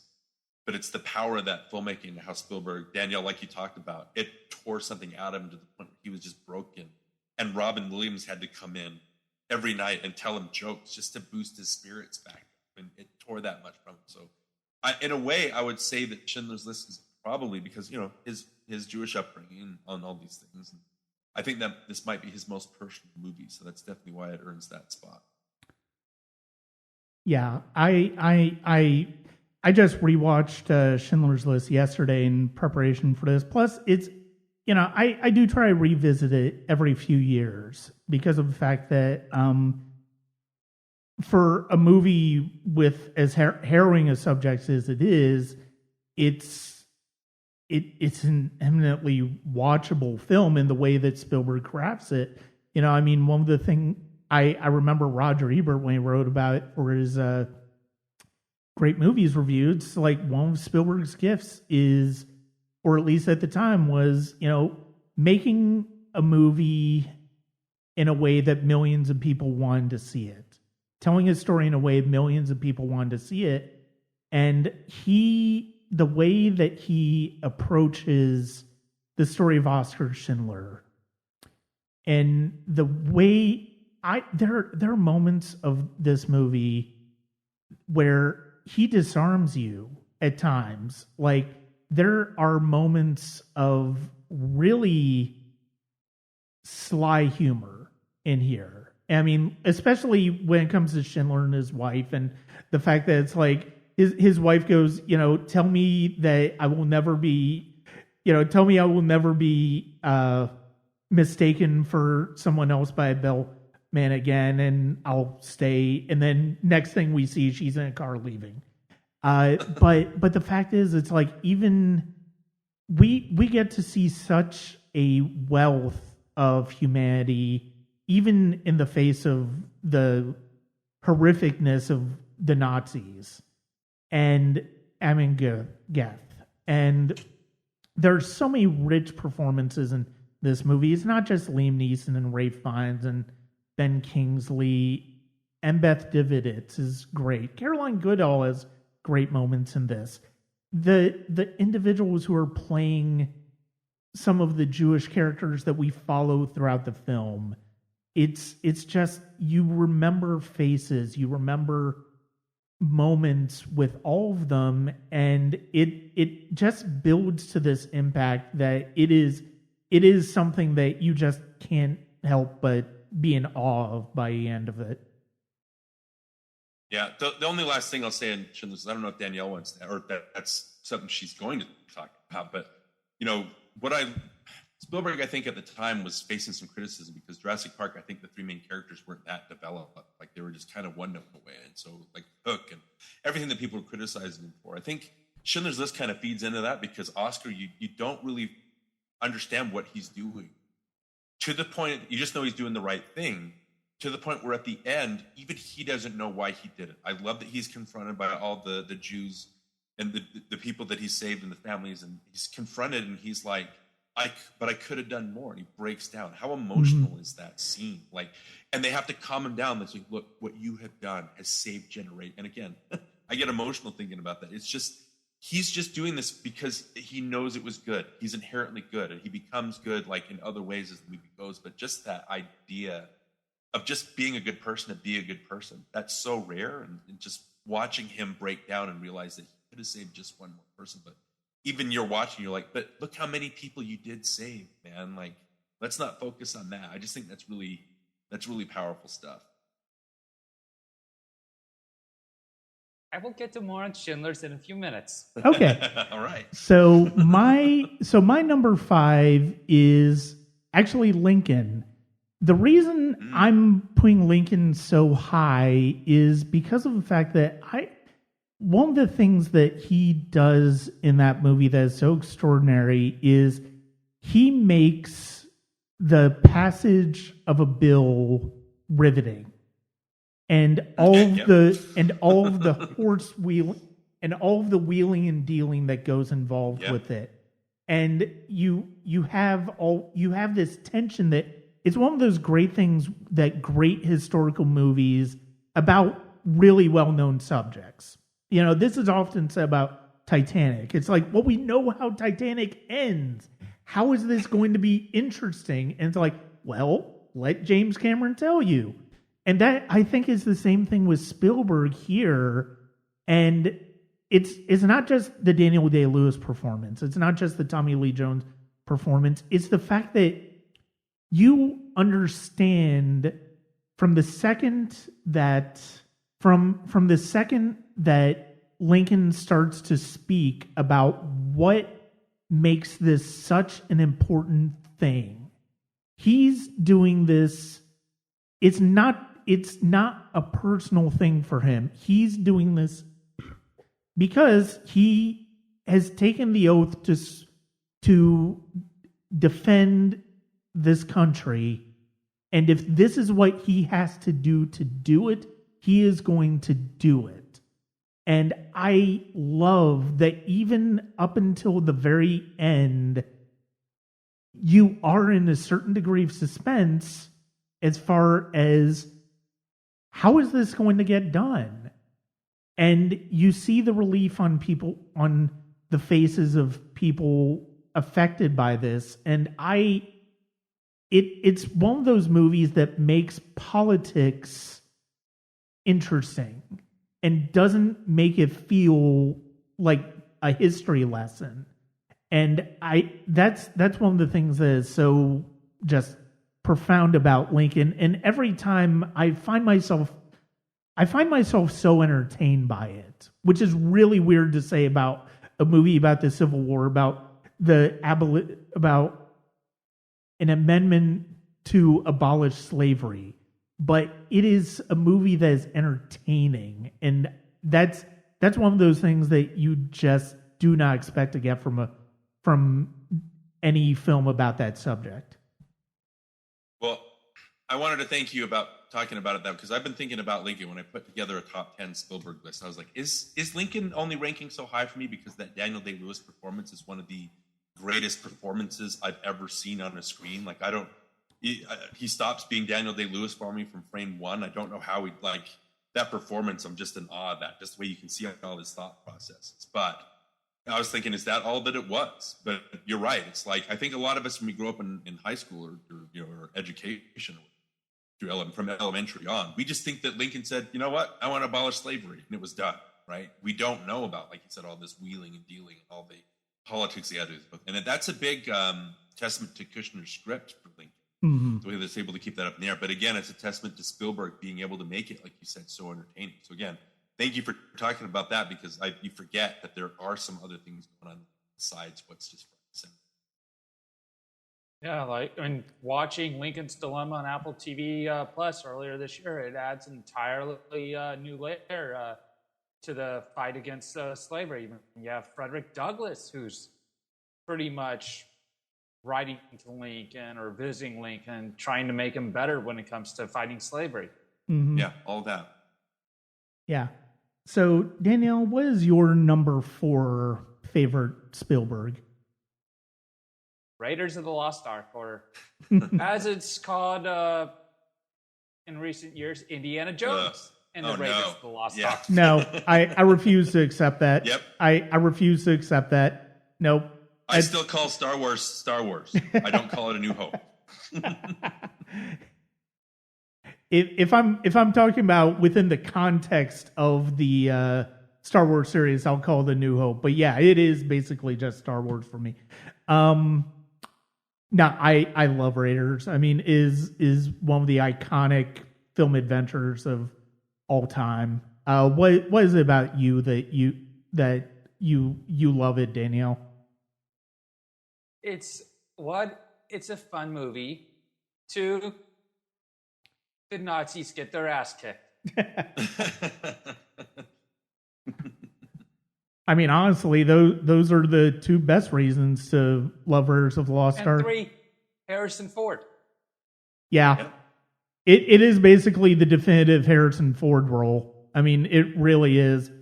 I mean, I was certainly more familiar with him. I was definitely more Star Wars person, but now, I mean, you think of him, you think of more Indiana Jones. And yeah. that movie just, I rewatched it last year for the 40th anniversary, and it just continues to play like gangbusters. And it moves from minute to minute, and it is just wonderful. Do you have anything on it, or are we going to be hearing about in a few? My number 4 is actually Raiders of the Lost Ark. So okay, we can just feed right into the conversation. Again, it ties in, Daniel, like you said, with punching Nazis. It ties in with that Schindler's List thing. I think there's a trajectory to my top 5. But if you're looking at action, first of all, if you're looking at action movies, I don't think there's a movie out there that has beat Raiders of the Lost Ark. The thing that we haven't talked about on this podcast so far is how Spielberg is a master at action sequences, the way that he's able to have such clear geography. And again, I'm not just spitballing because he said this is important to him. The way we know who the players are, the way we know what they're up against, the way we know what the vehicles they're in, or the horses that they're mounting, or what position they are in the desert, or even on the side of a building like in Minority Report, or Ready Player One. Even though I don't really enjoy that movie, there's still that command of the screen where everything is in the middle of the screen and you can tell what's going on, even though it's complete chaos. Raiders of the Lost Ark has that. I don't know if I'm more energized or excited by any action scene in any movie that's ever been made. It's just his command of the medium. If you're talking about Harrison Ford, I don't think there's a greater hero in cinema than Indiana Jones, because he's fallible. He makes mistakes. He's willing to be silly. He's ends up failing a lot of the time, but he keeps going at it. He keeps going at it until he succeeds. There's just something so admirable about Indiana Jones as a character, to the point where, even though I'm disappointed where it's Frank Marshall directing Dial of Destiny as opposed to Spielberg, when that trailer came out, when they start playing that Raiders theme, another testament to Williams, I got teary-eyed. You mean James Mangold? No, yeah, sorry, James. Who did I say? Frank Marshall. You said Frank. Frank Marshall. Sorry, Frank Marshall was another offspring. Yeah, James Mangold. I'm sorry. Like, I don't really attach Mangold to Spielberg. Again, you know what I'm saying. It's like, even though I didn't have that, Spielberg was able to make a connection with Indiana Jones that's indelible, no matter who directs it. You know what I mean? Whether it's Zemeckis or Mangold or Marshall, anything like that. I just think that it's, again, indelible. It's iconic moments. It's Raiders of the Lost Ark. It's everything. I respect Frank Marshall, but I do not want the director of Congo making an Indiana Jones, directing an Indiana Jones movie. Now, I mean, we've talked about it, and actually, I mean, it's funny. My number 4 is an Indiana Jones movie, but it's actually Last Crusade. And it boils down to just absolutely being in love with the opening with River Phoenix. Every time I watch that, it makes me miss him, but it also makes me grateful for the moments we had with him. I love the dynamic of Harrison Ford and Sean Connery. You completely believe that they're father and son by the way they interact with one another.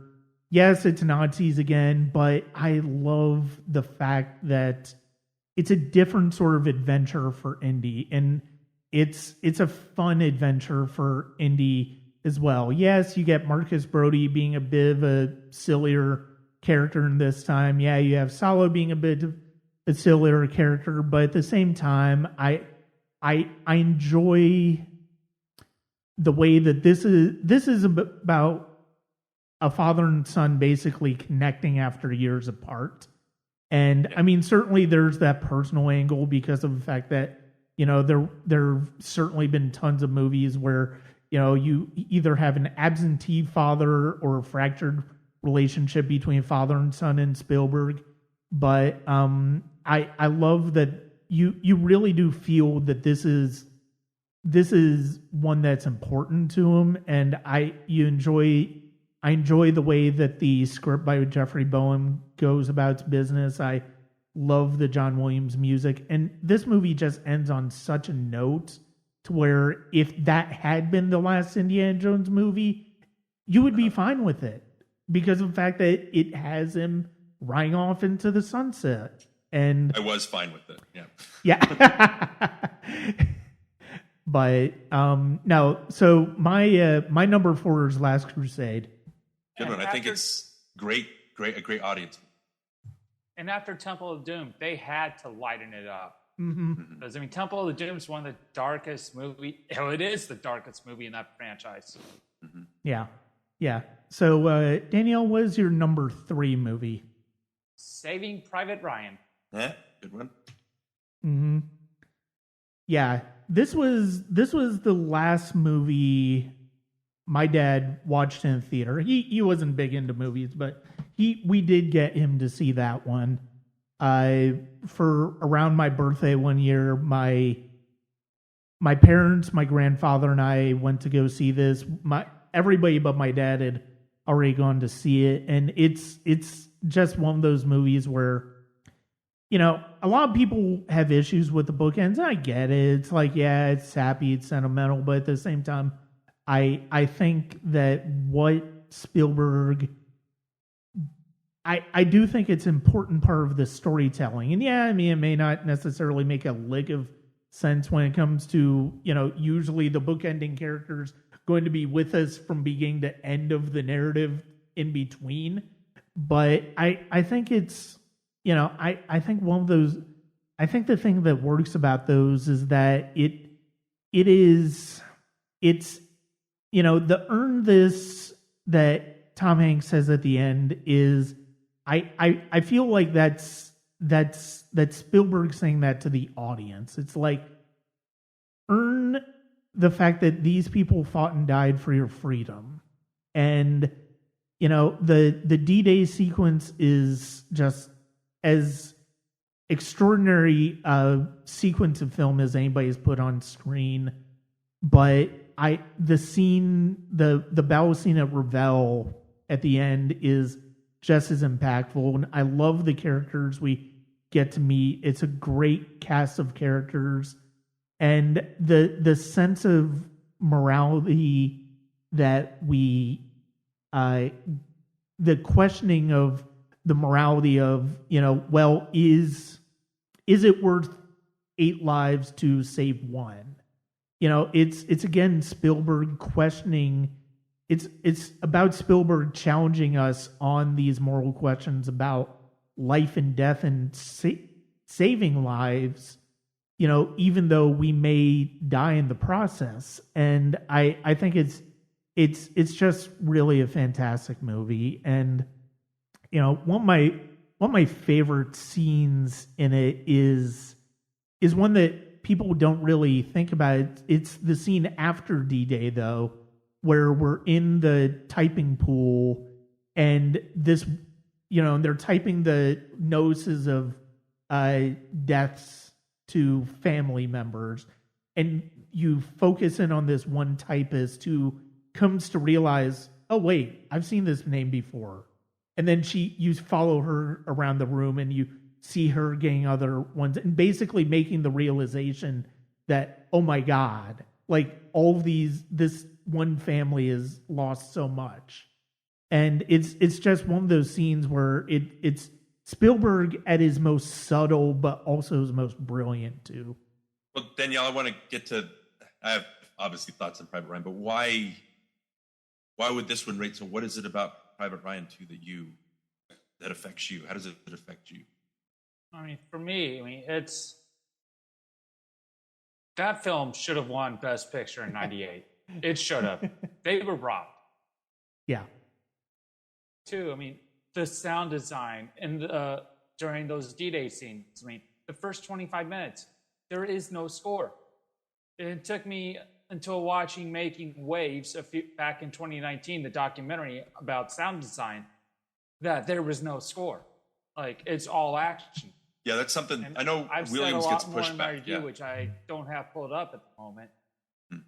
I think Williams got pushed back a lot for being over sentimental with his music. I think that's a good thing with Fabelmans, as he pulls back a lot. There's no like real embellishment in the score, anything like that. But yeah, right. When it's funny because when the music starts, you're like, oh yeah, I'm watching a movie, right? Like you're so enraptured by that scene, and Spielberg is so good at the technical stuff. I think with Private Ryan, it just missed my top 5. It's my number 6, just because. Yeah, again, I don't mind the bookends, Brian. Like you talk, I just think it.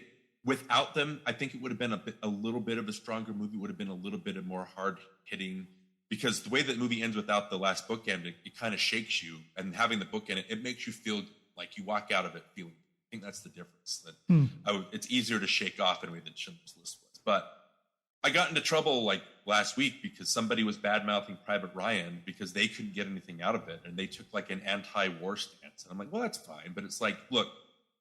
This movie was able to take like people that fought in the Vietnam War, people that fought in World War II. They were not able to talk about it with their families. There was a disconnect between the people that fought and their families. And Private Ryan spoke for them in a way that generations were like, and again, I said this and people made fun of me for it, but literally generations, even in my family members that have fought in the war, right? And having that connection. So I'm not just speaking out of my ass here when I say that. Generations were literally healed because grandfathers were able to talk to their sons and their daughters, and grandfathers were able to talk to their granddaughters and their grandsons. And again, it's the way that the movie was made. It's weird that somebody calls this like pro-war. They said that, they treat this like if you die, like you deserve the highest honor, like dying in war is the greatest thing to do. It's, yeah, but that's not it. It's about fighting for peace. It's about fighting for the quiet and earning. Fighting against fascism.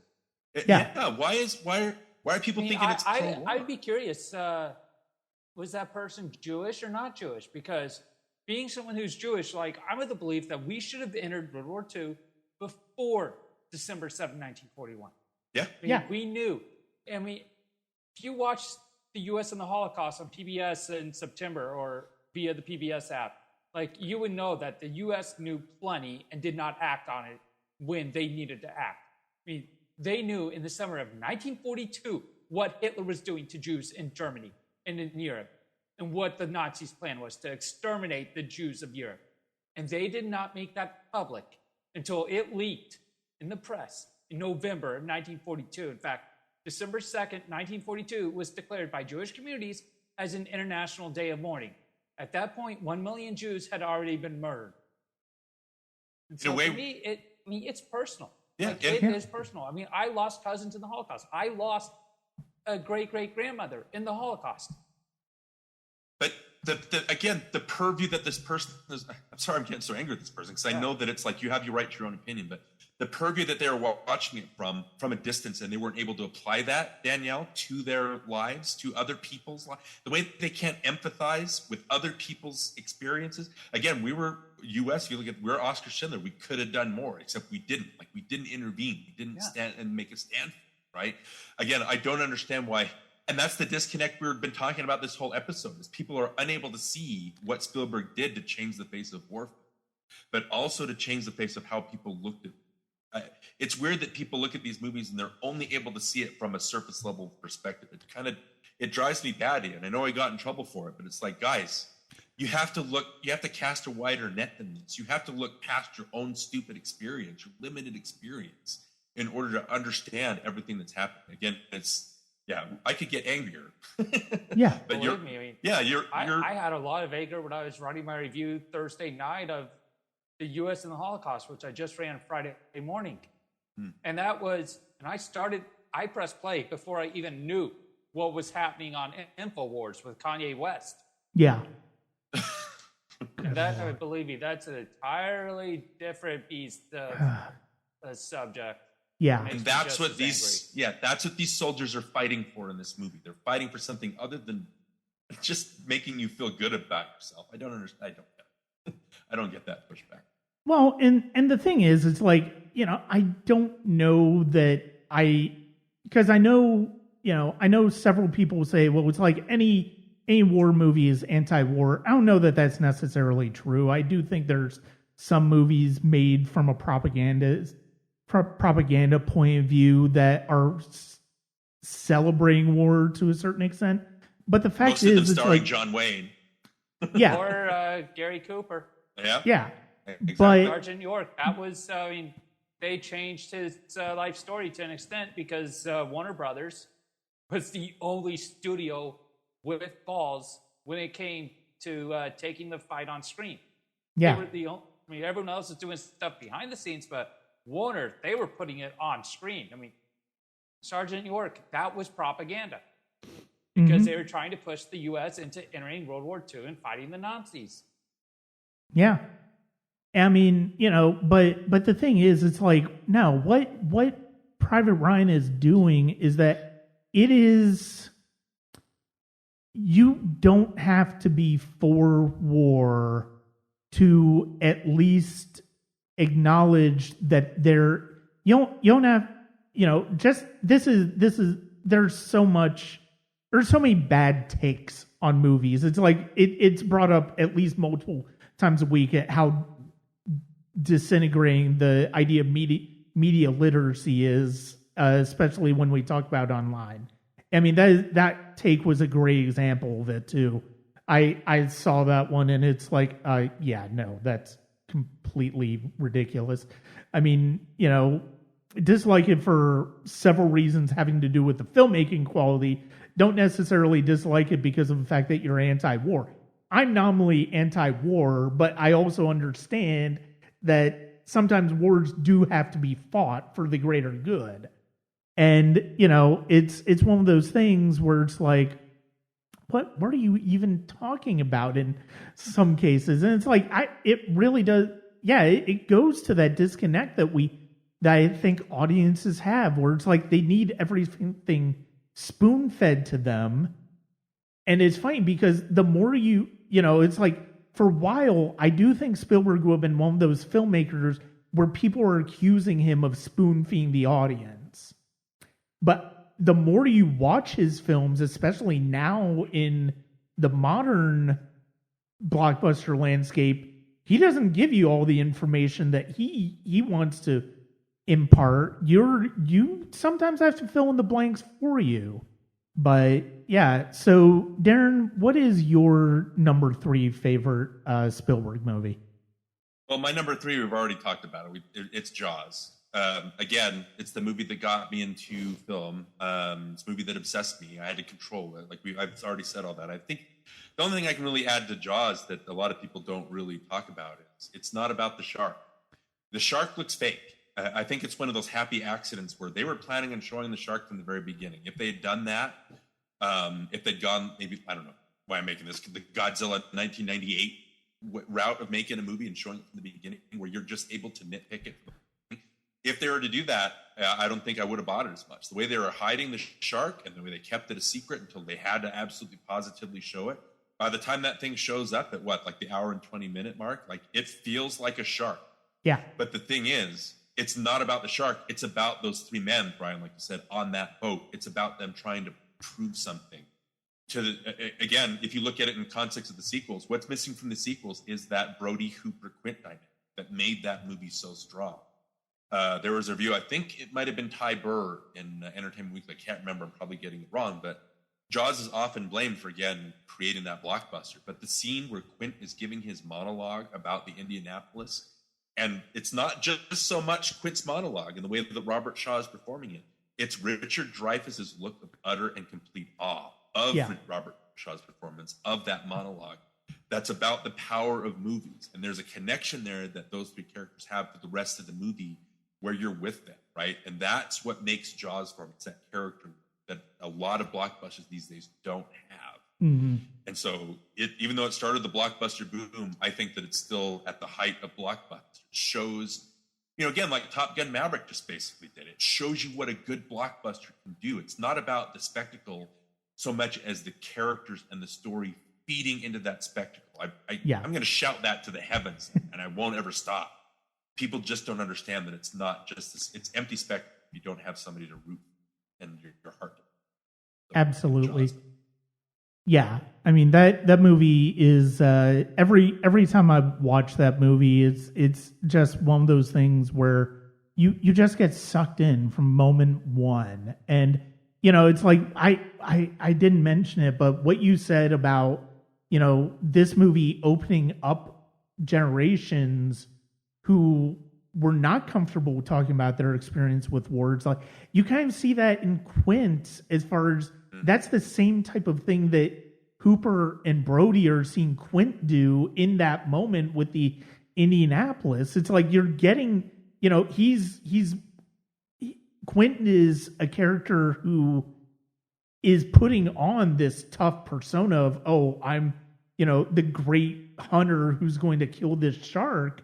And then you see why he's so driven, and you get the emotional part of it. And that is one of those moments that is just absolutely brilliant. It's, and it's justifiably famous, but it's one of those moments of character building that Spielberg does not get enough credit for, I think, in a lot of his best movies.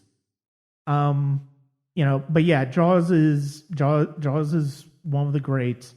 I think my number 3, and it is probably recency bias, but at the same time, I do think this is a movie that I'm going to cherish for the rest of my life. It is The Fabelmans, because of how much it connected with me in my personal experiences with my family and my growing up. And, yeah, I can see how somebody can say it's too long at 2.5 hours. It kind of drags. I think part of the reason, though, that does it is that it's episodic, ultimately. It's like there are jumps in timeline. There are jumps of years and months between some of these events that we're seeing. But one of the things that I respond to is the fact that Spielberg is showing that the way we remember significant times of our lives is not necessarily going to create a neat character arc. The narrative is going to reveal itself, but there's going to be times where you have lulls, where, things kind of move in neutral for a long time before they rev back up. And I think that's one of the things that I love about what he does with The Fabelmans. And I just, I wrote about it for my post on In Their Own League. I think once Mitzi sees the footage that Sammy shows her, from that moment on, I think the character building, the narrative building between Mitzi and Sammy is one of some of the best character building Spielberg's ever done. And you can see how much he cared about his family, because of the fact that this was about showing a kid starting to see their family, their parents especially, as people, as opposed to just caregivers. And that is an experience that can be difficult, but it's one that is rewarding. And I do think that this is a movie that I'm always going to treasure, one of my favorites of his. Well, I have to say too about The Fabelmans. I mentioned it already. It's a movie that I'm still processing. There's a chance if you ask me, and this is my problem with lists, is that they're subject to change on a regular basis. If you were to ask me within 5-10 years, and me sitting on The Fabelmans for that much, it might move up to my number 1. I don't know. I can't tell you right. All I know is that I really enjoyed it. I loved what it had to say. I loved the connections I had to it. I don't know how deeply it's affected me because, again, I just saw it maybe a week and a half ago, so I'm not quite there yet. But the fact that I'm still processing it, I think that says something about the movie itself and great movies in general. Yeah.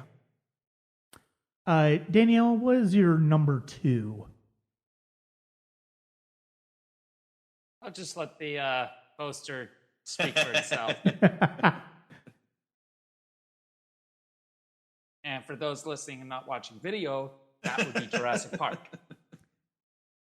Yeah, I know you and I talked about it a lot on our Dominion episode earlier this year.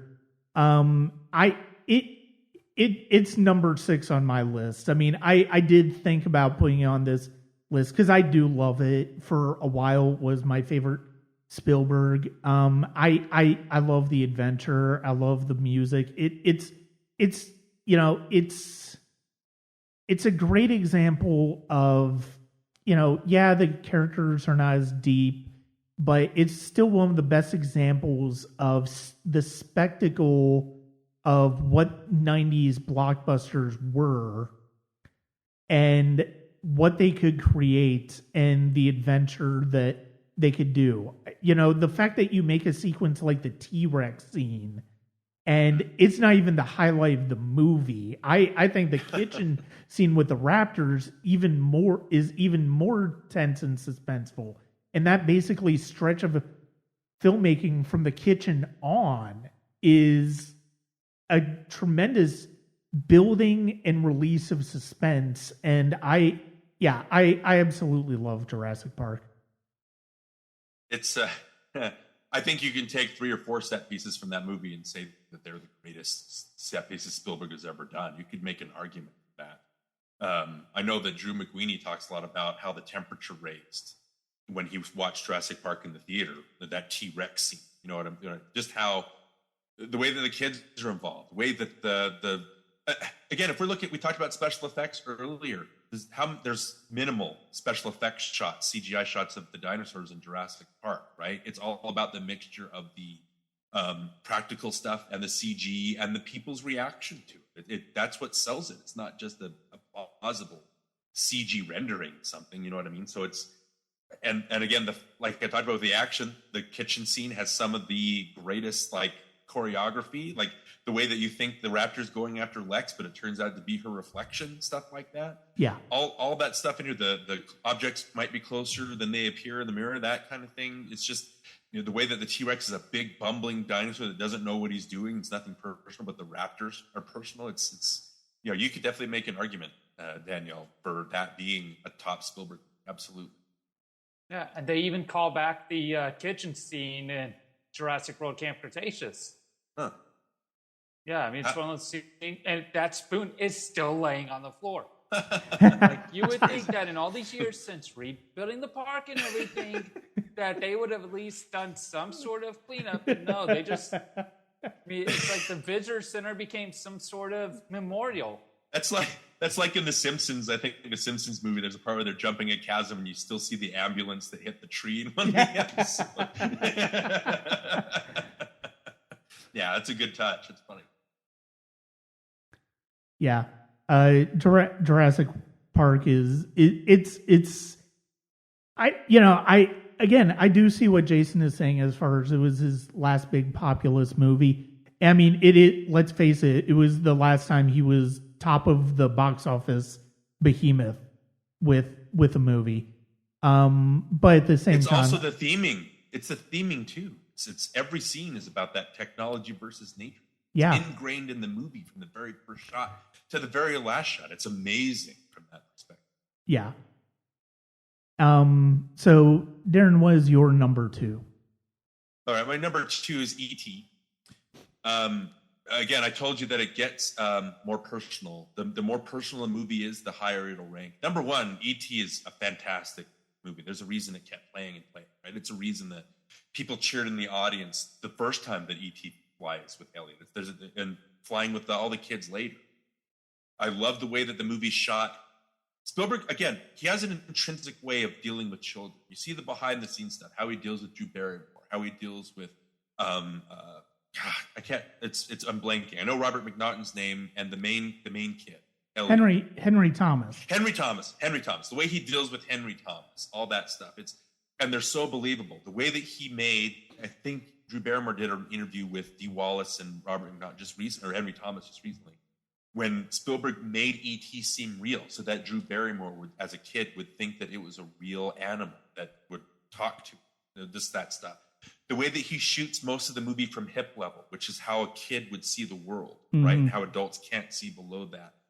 it's not, and the way that, holy cow, the way that E.T. dies and the way that he comes back alive and just the cheers. What was it, Brian, on 80s All Over, where Scott and Drew were talking about, it's like E.T., like it's like Peter Pan, like Tinkerbell clapping her back to life. It's that kind of effect. But the thing with E.T., that's everything that Spielberg is. He says Spielberg is his way of dealing with things psychologically and emotionally. He makes movies, right? Mm-hmm. And E.T. says is maybe the most personal movie that he's ever made.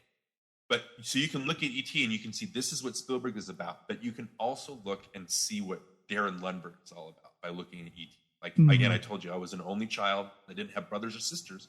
I didn't have any friends. I just had a mom that was taking care of me that would work to support us, right? So the fact that E.T. is able to get a friend, the way he's able to inspire people, gain more friends, so that at the very end, he has to let that friend go, but he's able to make all these other friends. And you see that in Dee Wallace's face, the way that she reacts to Elliot becoming an adult, like a grown boy, right? That's me on a screen. I can't tell you how emotional that movie, when it gets to that point, the way the whole movie's geared and it's structured to get to that point, the mess that I'm in at the end, because that's me on a screen. Sure, I've never dealt with an alien before, but I did have Star Wars toys. I did have Transformers toys. That were my only friends, right? So I absolutely connect with it. Again, it's a primal thing that Spielberg is able to do. How in hell does he get me up on a screen, even though he's more getting himself? I don't know how he does it. I don't know why other filmmakers can't in that same way.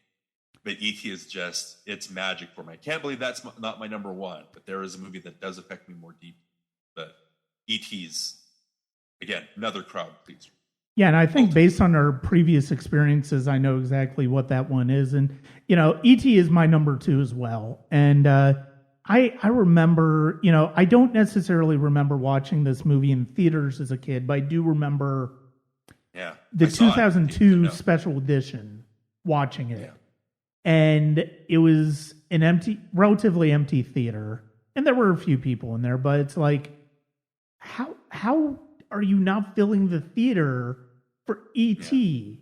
Yeah. I mean, part of that is the special edition aspect, which, I mean, even Spielberg is, you know, disowned basically at this point. All the walkie-talkies. Yeah. Yeah. I mean, even he's disowned it at that time. At this point, you know, he went in the opposite direction of Lucas.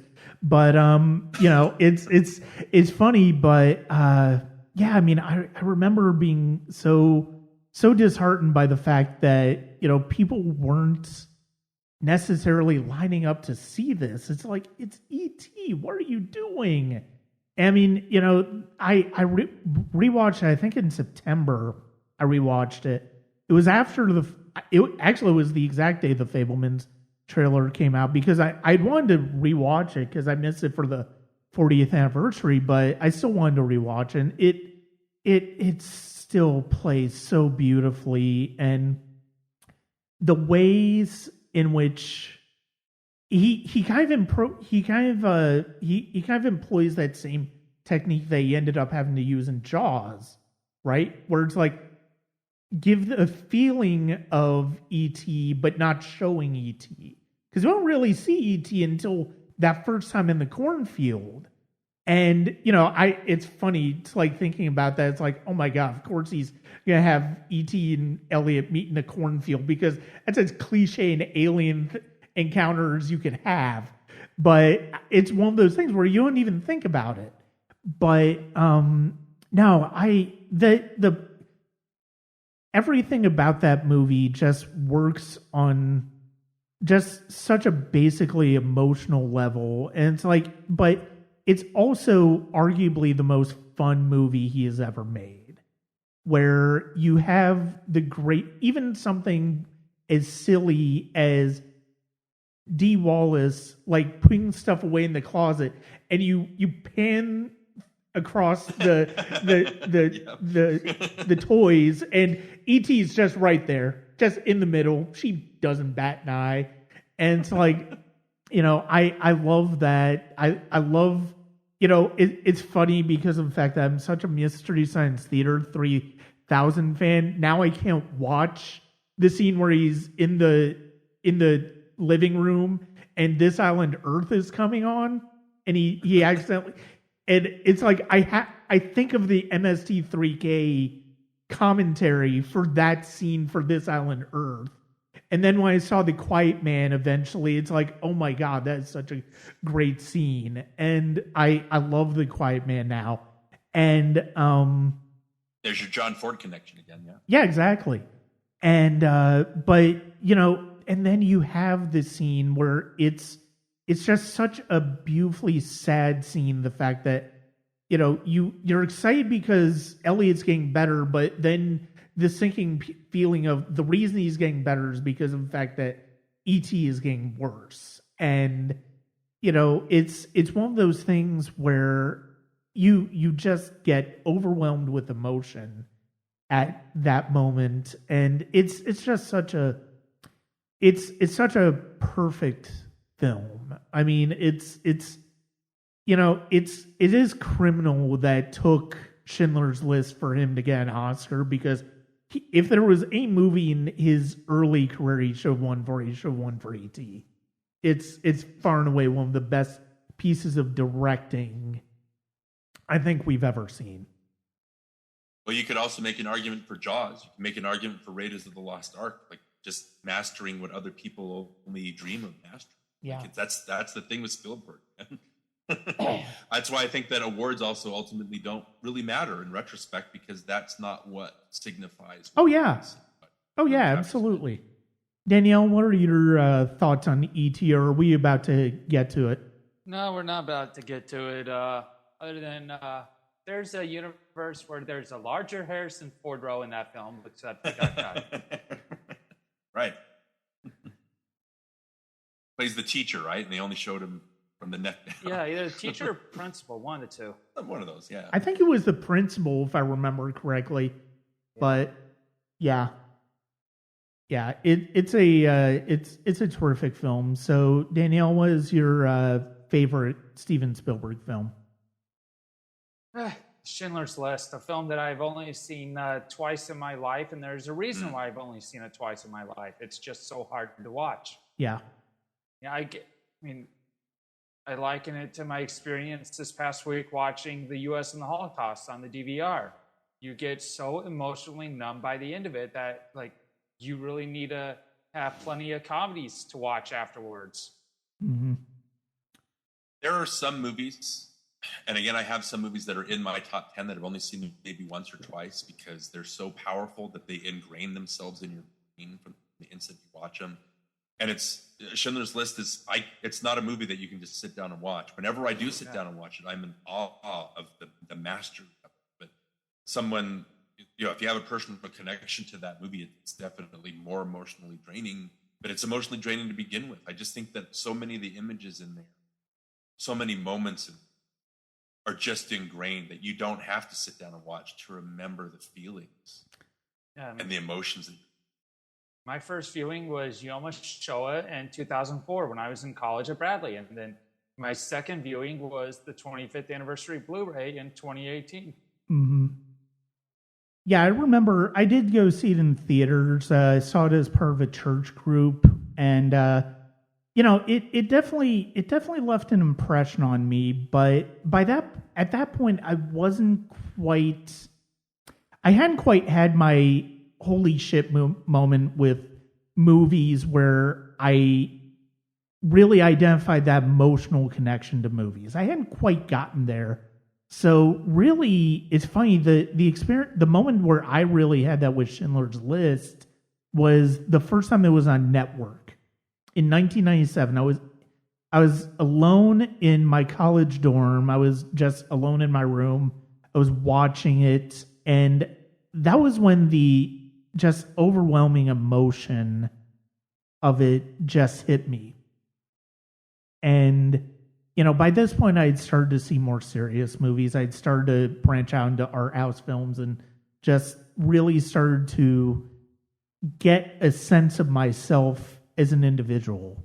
And, so seeing Schindler's List, just even on that small screen, TV screen, it just had an impact where it's like, okay, this is, I intellectually speaking, when I watched it the first time, I understood why it was important.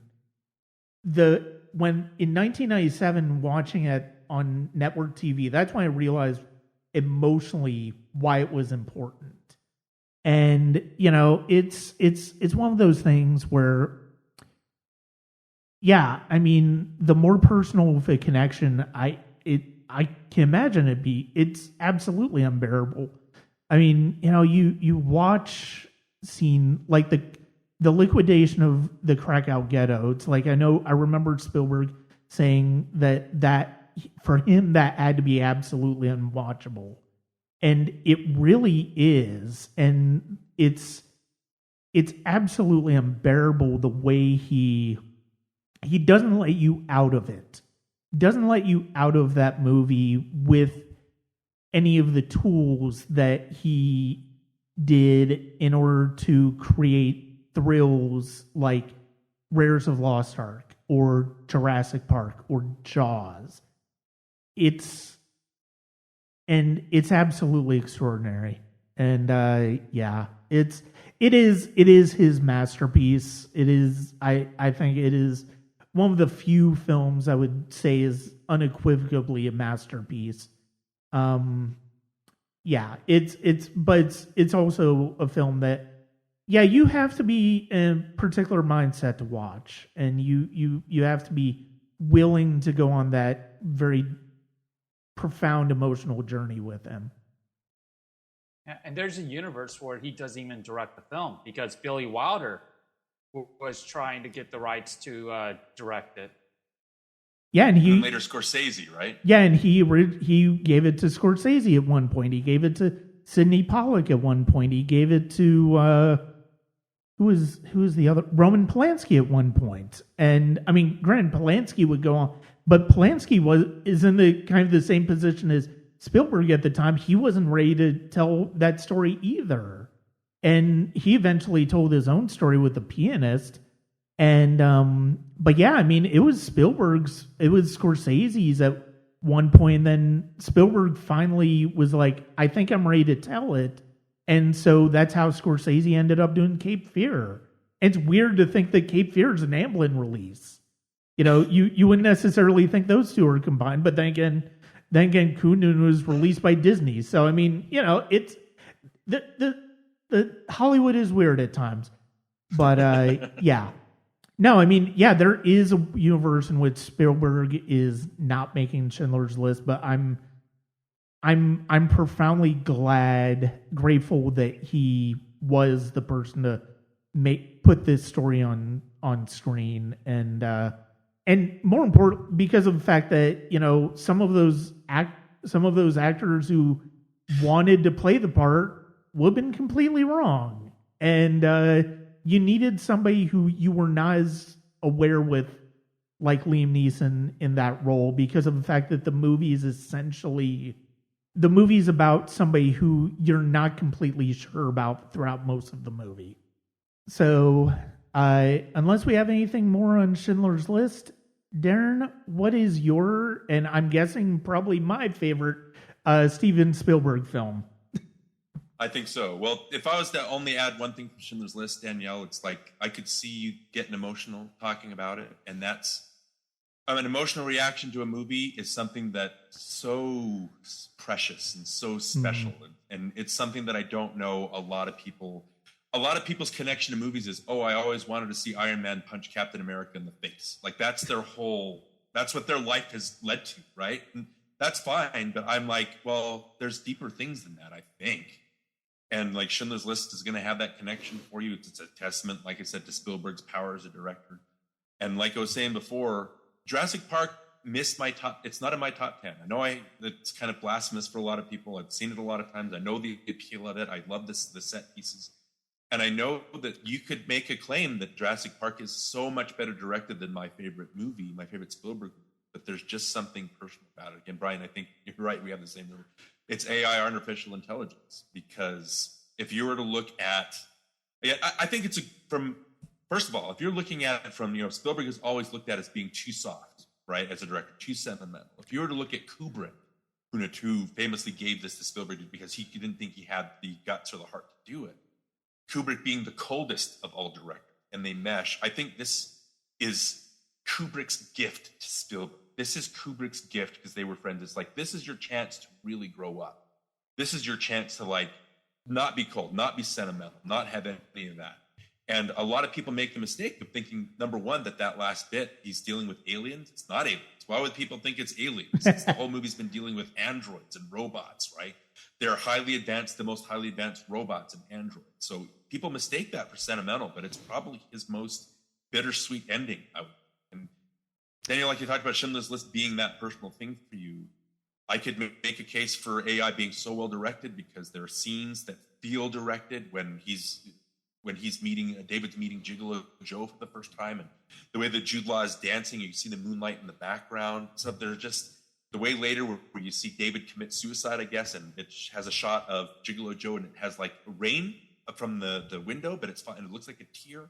There are just so many things. As a movie, I think it's solid. But the thing that gets me, and this is the reason why Jurassic Park will not be my number one, because Jurassic Park, even though I love it, I don't have that emotional connection to anything. I appreciate it. But I'm not a big dinosaur person. I'm not a big paleontologist person. I'm not a big Disney person. At the end of AI, the whole movie's about him connecting to his mother. I've already mentioned that's my thing with my mom, how my mom was my whole world. To the point where she would work. And on Sundays were our day, like when I was little, before I became a teen. That was our day where I would go in and I would cuddle with her in bed and we would just talk. And just talk about our week, talk about our days. We would spend the day together. We would eat together. And the moment in this movie where the androids grant David his wish, and he walks into that room, out loud in the theater, I went, that's my room. That's my mom's room. Because there was that gold light that he was bathed in. That's how I remembered those things. To the point where I realized what was happening, that this is going to be the last moments of them together. And realizing that my connection to my mom, what that was meaning to me, for the rest of however 10, 15 minutes, again, I'm getting a little tipsy here, but for the last 15 minutes in the theater, I was a mess. I have never been that much of a sobbing, emotional mess in my entire life watching that movie for the first time. And the fact that, again, Spielberg is able to pull something out of me and show it on the screen. I know people look down on it. People think it's a terrible movie. I can't think that because it affected me more personally than most movies I've ever seen in my entire life. Yeah. So I don't know what else I can say. It's just, yeah. No, yes, my favorite Spielberg is AI, artificial intelligence. I don't know if you guys notice, but in the back I do have a poster of AI that I just put up. This was a movie that I was obsessed with because I'd become a Kubrick fan by this point, and so by the time Eyes Wide Shut came out, I was excited for that because it was Kubrick. From the second I heard that Kubrick and Spielberg Spielberg was going to be making this movie, I got excited. I read just about everything you could possibly read about this movie. I read articles leading up to the release of this movie. I read blog posts in the early internet about this movie, interviews with people, reviews of this movie. One of my favorite movie-going experiences of all time was myself, my mom, and three of my friends going to the theater to see this on opening night, which was the Thursday before it released. And it was at the time, I'll admit, I wasn't entirely sure how much I liked it. I thought it was admirable. I also thought it was kind of messy as far as some of the filmmaking, especially in the middle with him in the wilderness with Gigolo Joe and the flesh fair and all that stuff. And I wasn't quite sure how he felt about that. Then I would go back to see it. I saw it a few times in theaters, and this is a movie if on Sonic Cinema we have a page for listing for commentaries. Before we transitioned to podcasts, I would do fan commentaries with some of my friends about movies that would come out, mostly blockbusters and stuff like that. We did a couple of Spielberg movies. We did Kingdom of the Crystal Skull, we did E.T., and we did AI. And was with those three friends that I saw the movie with. This movie came out about a year or so after my grandfather had passed away from cancer. And I was very close to him, and he was my only grandfather for a long time. And because all my previous ones had passed away. And so it was a tough thing to watch him go. So, the connection that you had with the scene, Darin, with regards to your mother, it's like I had that scene. It's like it would, for me, that scene played like, how I would feel if I got to spend one more day with my grandfather as I knew him before cancer had really taken a hold of him. And that's where the movie made its impact with me.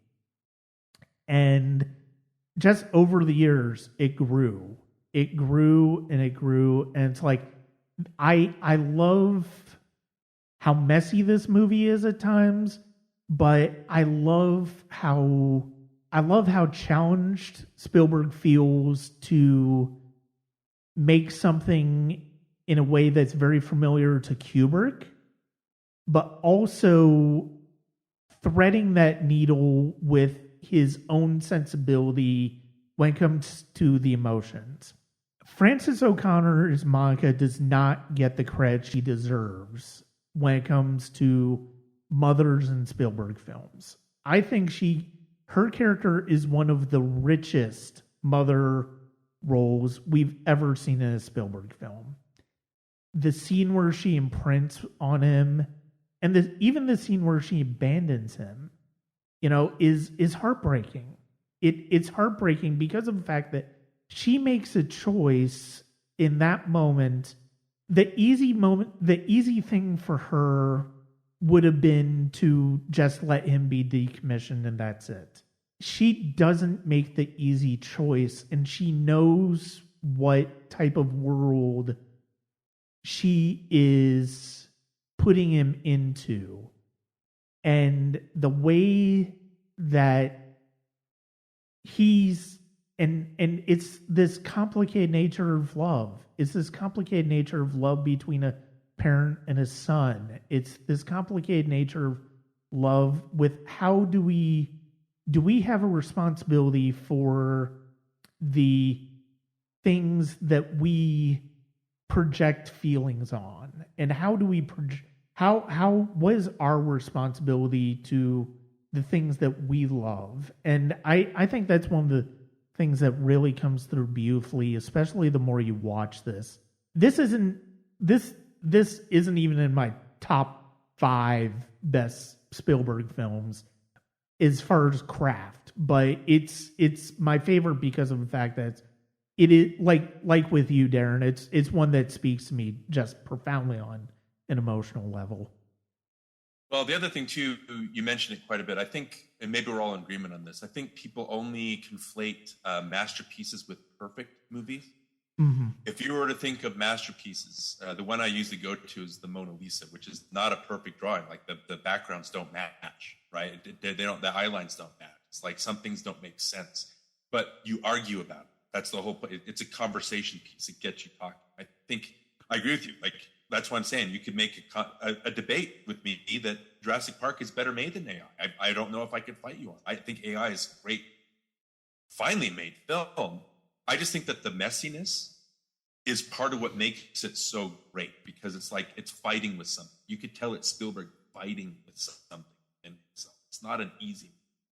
The flesh bear stuff you could look at that, and even I think Spielberg's even say it. That's like a metaphor for the Holocaust in a way. Yeah. But it's on display for people. People are paying for it and cheering it on, watching these things. There's shots. There's one shot where they shoot an android out of a cannon, and you see its face kind of slide down on the bars, and it's haunting. Like, it's haunting. And again, you could take that, like I said, as a Holocaust parable. So there's that personal bent that can tie in with Spielberg. The other thing too, you mentioned Monica abandoning David. The thing that science fiction does, the best science fiction, like people think of Star Wars as sci-fi, that's different. That's fantasy. That's space opera, right? Sci-fi to me is like 2001, Blade Runner. It's like movies that are Metropolis, movies that are not necessarily entertaining, but they're movies that force you to confront things about humanity. So the part where Monica releases him, again, that's an idea. You can raise a kid only so far, and then you have to, sorry for the being so on the nose, but you release them into the wild and hope that they make it on their own. Instead of making those choices for David and decommissioning, she sets him free. And that's, again, it's a Pinocchio parable. He's able to find that and become a real boy at the end because of all these experiences. And you're right. It's like, if I only had one more day to be with my mom, how do you say goodbye to someone? I just think, you can roll your eyes at me saying Aye Aye is my favorite Spielberg movie, but I'm going to say screw you. It's like, this is me, right? This is my movie. This is why it affects me. We come back to that Spielberg affecting you differently than it affects most people. And if you're listening to this and you're thinking of saying, oh, well, Kubrick would never have ended it with him and Monica reunite, the fact is he was planning on doing that. It wouldn't have necessarily been the same way that Kubrick did, that Spielberg did, but that was very much in the plans the entire time. And even Ian Watson, who was one of the story writers before Spielberg took over the screenplay, has said that much. But yeah, so it's no, and the choice that I love that choice that Monica has to make. It's a harrowing one, and I love the way you framed it, but it's also the fact that she realizes that now that she has her son back, and so even though David gave her comfort for time, now he's a threat to her real son. And that push and pull of what does that mean? How am I going to deal with that is just, it's amazing the way this is handled. I don't think there's a moment in this movie that's comfortable. Yeah. There's a lot of people like to complain that that's a happy ending. And it's like bullshit. Like, you're not watching the movie at all. You don't know what's going on. You need to go to learn how to watch a movie for crying out loud. It's, like I said, it's bittersweet. It's like not a happy ending. It's so sad in a way that, again, it's Kubrick melding with Spielberg. And it's I don't know. There's a coldness to that sentimentality that just makes it even more haunting. It's not a comfortable movie from frame one. Mm-hmm. But people confuse it for that. That's subjective. Yeah. Danielle, what are your thoughts on it? Seeing it? I don't, it's like Darin and I feel like Darin and I, in a way, have been waiting to have this conversation for a while on AI. I'm so sorry we talked for an hour on AI and you just had to sit here and watch us. I'm sorry. We've spoken for so long that I think we're longer than the Fabelmans running time. Yeah, we're kind of at that point. But no, but the thing is, it's like this. Look, we've had some moments where we've diverged from topic, but I think ultimately all of the topics that we're talking about are central to talking about Spielberg, and whether that's the ways in which he's melded certain other filmmakers into his own sensibilities, whether that how his films connected with people 30 years ago versus how they connect with people now. It's all a part of the larger discussion that is Spielberg. And the thing is, we haven't even talked about a lot of his producing 1941. Work. I'm comfortable with that. I'm comfortable with that. But Danielle, what do you think of what are your thoughts on AI?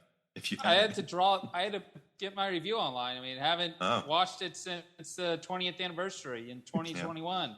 I will say it's a movie I'm really hoping gets a 4K release at some point, because it's a movie that is just staggeringly beautiful. It's some of Kaminsky's best work, I think, for Spielberg. Yeah, let's see. I wrote that Gigolo Joe's throwback to the 1930s, as Jude Law studied both Fred Astaire and Gene Kelly's work, which also tells you how Spielberg wanted him presented in the film. Wardrobe goes from generic to vintage once Davis left the film for himself, and Bob Ringwood gives the film gives the costumes a timeless feel, and of course Janus brings his A game as usual, but the strongest parts I felt were the visual effects and the score. Mm-hmm. And of course Spielberg goes for practicality whenever possible. Yeah. Jude Law is amazing in this movie. He really is. I do think Gigolo Joe is one of his best performances. But yeah. So as Danielle pointed out, we have at this point run over the running time of the Fabelmans. But again, I feel like for a filmmaker like Spielberg, with the career that he has had over 50 plus years, that's necessary. You need to have that amount of time for somebody like Spielberg. And I am grateful that we finally were able to have this conversation. I've been looking forward to having this conversation with you two for a long time, since we first started talking about it. And Danielle and Darin, thank you very much for joining me. Yeah, I've been waiting to have a conversation with Danielle for I can't tell you how long. So this is a great opportunity. Yeah, and we've been talking about this since however long ago it was on Twitter. Yeah. About doing a Spielberg podcast. Yeah, I can't remember. Because we can't relegate it to Twitter. We can't relegate this kind of conversation. No, because it'll get lost in the algorithm. But and plus, Twitter's kind of even more of a hellscape than it already was at this point. Okay, before we sign off, though, Danielle and Darin, go ahead and let people know where they can find you online. Solzy at themovies.com. That's SOLZY at themovies.com. Danielle SATM on Instagram. Danielle SATM at mstdn.social on Mastodon. And I'm also Danielle SATM on Twitter, but I'm no longer actively logging in. My pinned tweet will tell you where you can find me. And Solzy at the Movies on Facebook. Yeah, Solzy at the Movies. I will also tell people to follow that. Again, Danielle, great writer, great opinions, great personal bent. I can't tell you how much I appreciate your perspective and that you talk to me every now and then. So I'm going to have to join those other things so I can actually chat with you some more. But yeah, you can, unfortunately, like the only place you can really find me is on Twitter. That's where I met a lot of my friends. I'm too old, man. My son celebrated his 21st birthday today. So I'm too old to go out and try to start a new social media experience. I'm going to have to at some point if Twitter keeps going down. But you can find me at DW Lundberg. There's a picture of Kevin Costner in Field of Dreams. It's my avatar. That's how you're able to find me. We host the Nostalgia Cast, me and my childhood friend Johnny. We talk all these movies about our childhoods. Like I mentioned, we're tackling 90s movies. AI obviously missed that by about 2 years, but still a lot of personal experiences to take out from the 90s. So please give us a shot. We've been having a lot of great conversations. Brian, again, is a part of another great conversation that's upcoming. I'd love to have Danielle on at some point, which I think we've had chats about that before. But yeah, we always welcome great conversations, and we've been having that so far. Just having a great time. So please join us. I'm always available. Just a matter of press screening schedule, film festival schedule. I mean, January, I'm not even going to be at home for over half a month. Mm. I'll leave you alone until February then. I'll let you breathe. One less thing. But yeah, Darren, Danielle, thank you very much for joining me. I'm glad we were able to get this scheduled. I'm glad we were able to finally have this conversation. Thank you, Brian. Thank you. I'd like to thank Danielle and Darren for joining me once again on the podcast. I've been looking forward to this discussion for a while, and I'm glad we were finally able to have it. Spielberg's a big meal of a filmmaker to talk about, regardless of how you feel about him, and I think we covered a lot of topics. Yeah, we had a few times where we kind of got off track, but I think, again, like I said in the episode, I think it's important to have those discussions on the ways people react to films now versus how they did when Spielberg was as peak on the box office charts.